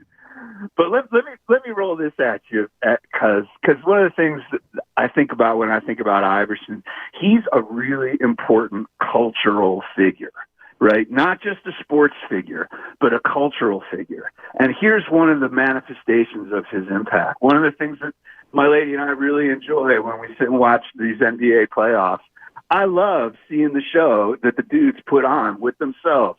The cornrows, the fashion, the hair, like the clothes, the whole show that goes on. Iverson broke that trail. Yeah. Right? Yes. Like before him, and that's a cultural moment, right? Like Michael Jordan is from the era of smooth jazz and rhythm and blues and button it up and show us, like put a tie on and crease your pants. And here comes Iverson. It's the 21st century. It was a lot like, you're right. And it was a lot like, I used the example of, and this is before our time, but you get it. It's Johnny Unitas into Joe Namath. Yeah, exactly. Only here, it's not just Johnny Unitas. It's like you're bringing Black America fully into the mainstream. Like there were football players that brought like Polish America and Italian America into the mainstream. Like whatever 4 or 5 generations ago. And what we saw, in Iverson's time was that kind of a cultural, but, of course, it's even bigger. The story of Black America is like no other.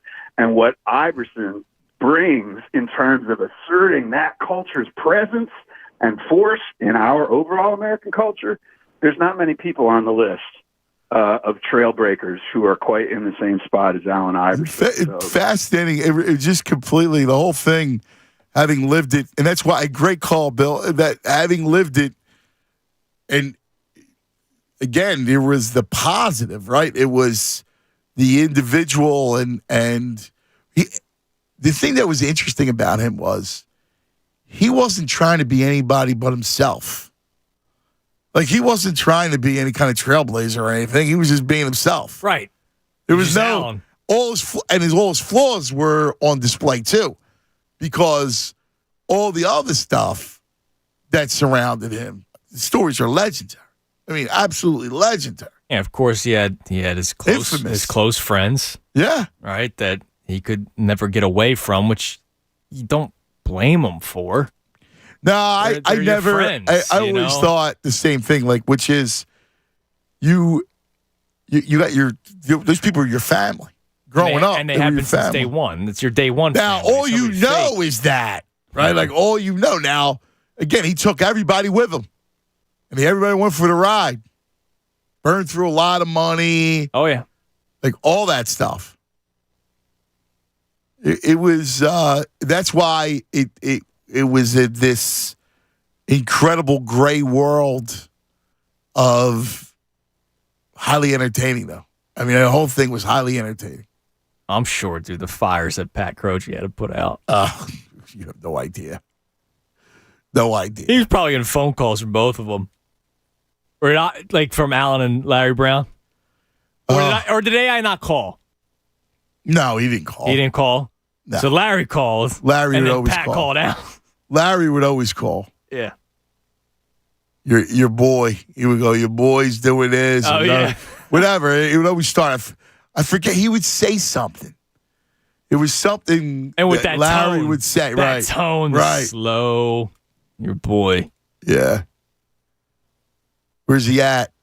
He would show up for practice. He would just something would happen. He would drive him nuts. It used to drive him insane. Oh, I'm sure. But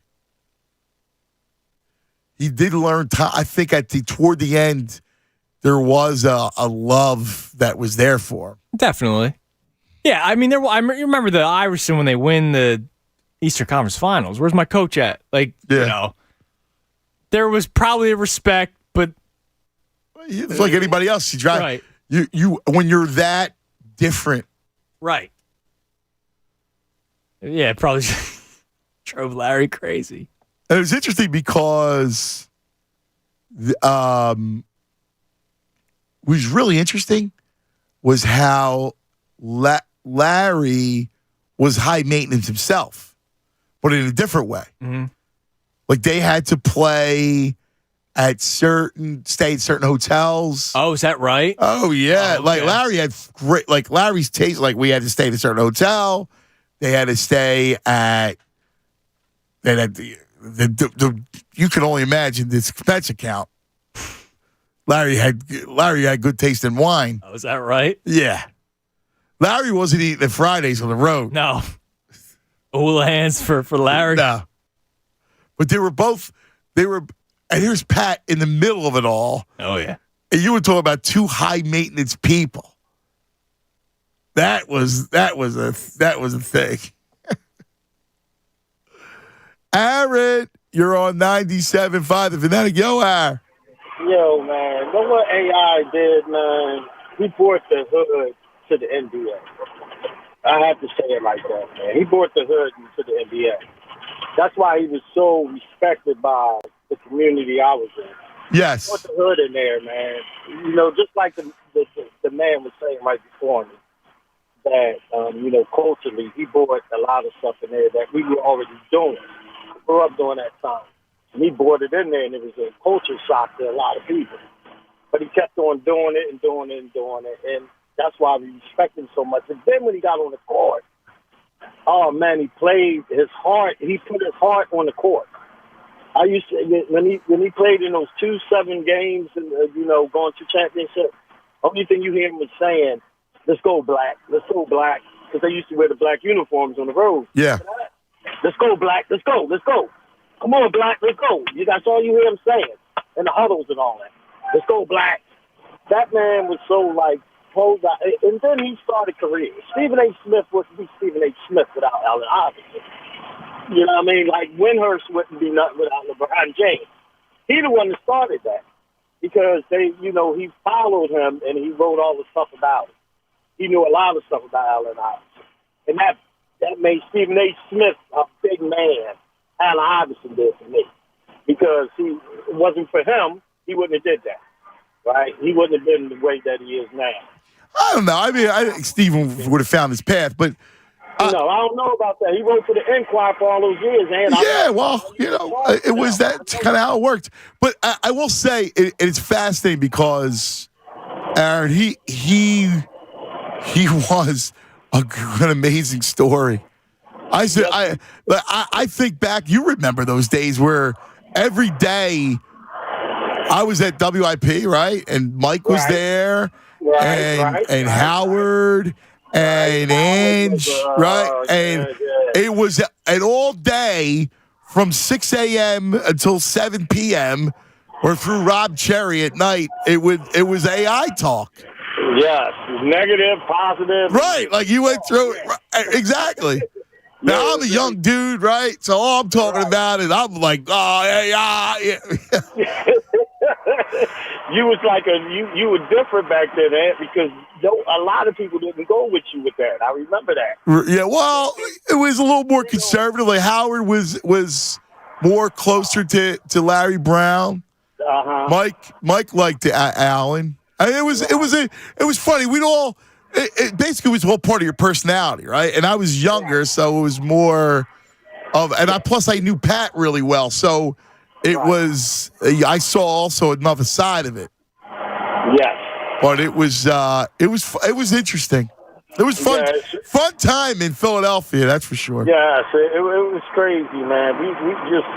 It was must see TV, must go see him. We used to see him around in our neighborhood and everything, man. AI was just a man of the people. He wasn't pretentious at all, and that was the. Now he wasn't. I will say this: he also wasn't the friendliest dude in the world either. Like he just wanted to go about his day, right? Like that was it. Right. And if you caught him in a good mood, I'll give you a great story. So we go to, and Aaron, thank you, my brother. Great stuff. So we go to Boston. So my buddy Ace Angelo, who you know, in fact, Ace got Pat to climb the bridge, Waltman Bridge. Right. And that was Ace doing that. Ace loved AI, loved him. And he knew that AI loved baseball. He loved the Yankees cap.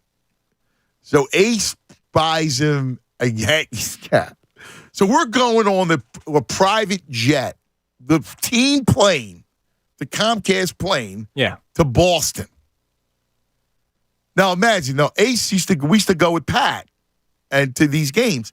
Ace had never flown commercial in his life. And now he's flying on a private jet. That's a nice start. Right. Can you imagine? Now he's 30 years old, whatever it was, back then. And he buys AI a hat, like gives him a gift. So AI goes, my man. He grabs the hat. He goes, ain't fitted. Right away, he goes, it ain't fitted. Like, why do you give me this hat? And he just kind of flung it. No, really? Yeah. I didn't know the fling it part. He went like this.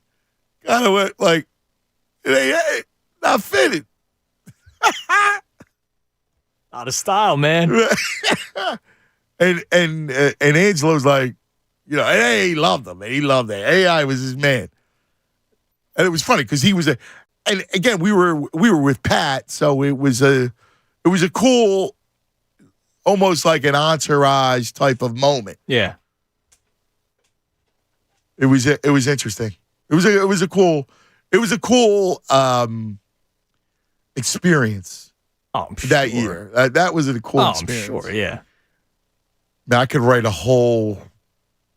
novel. Tonight's going to be interesting to see how much is said, because I watched the trailer for it when it first came out, and, Iverson says, and we already know this, but Iverson said, you'd be fooled to think that it was always great between me and Larry, right? Like, I wonder how much they open up about it.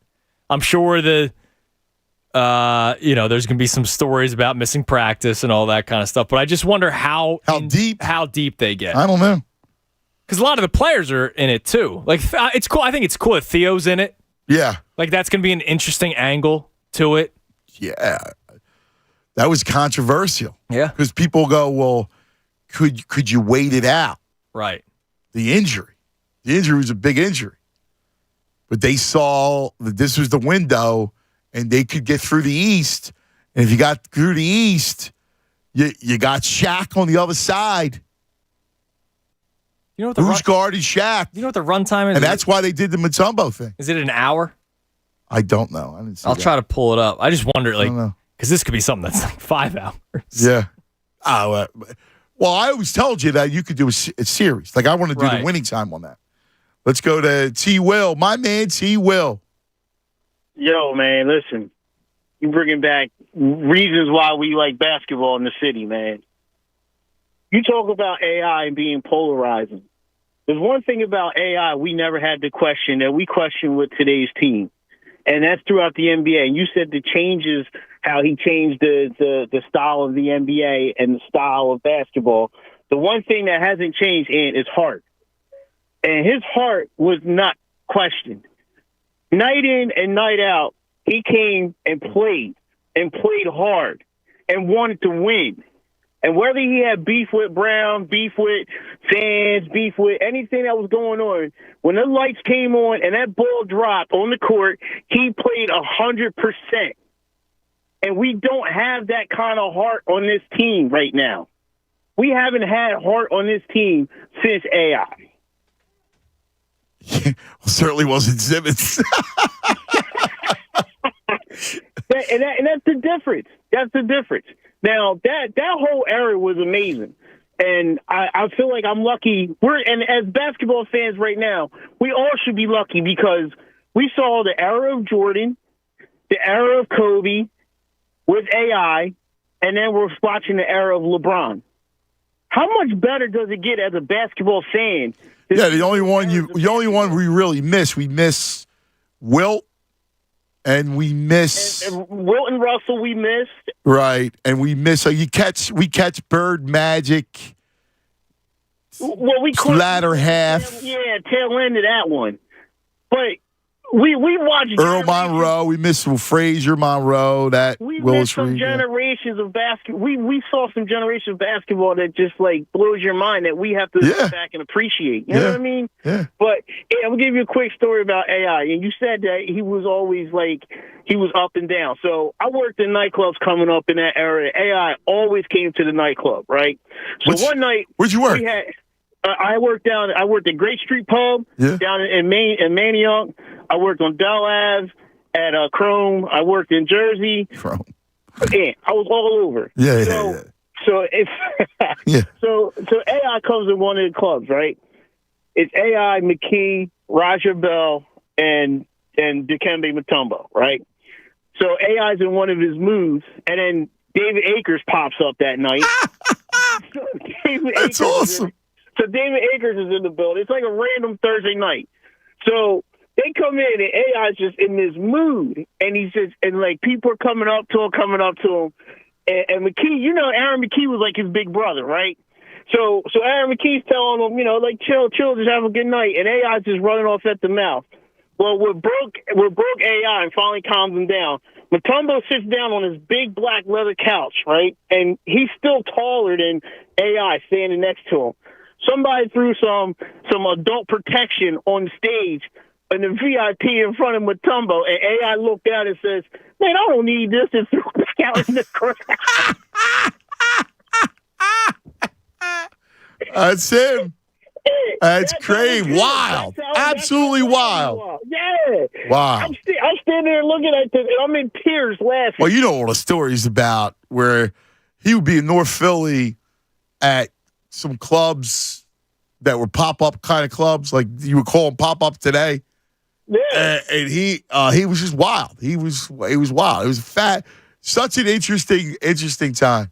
Really interesting time. That documentary tonight is going to bring back a lot of good memories. I hope it goes deeper. It's a 90-minute doc, by the way. Yeah, that's good. Andrew, if you get a chance, you got to watch the DVD on Allen Iverson. I just sent it to you, cuz. Okay. Let Andrew watch that first. Matter of fact, tonight before he watches that doc and see. We're up against it, brother. Good stuff. Let's watch. We'll do more of this tomorrow because it deserves its kind of own place to breathe. Stay tuned. We're out of time. A lot of fun as always. Best show ever.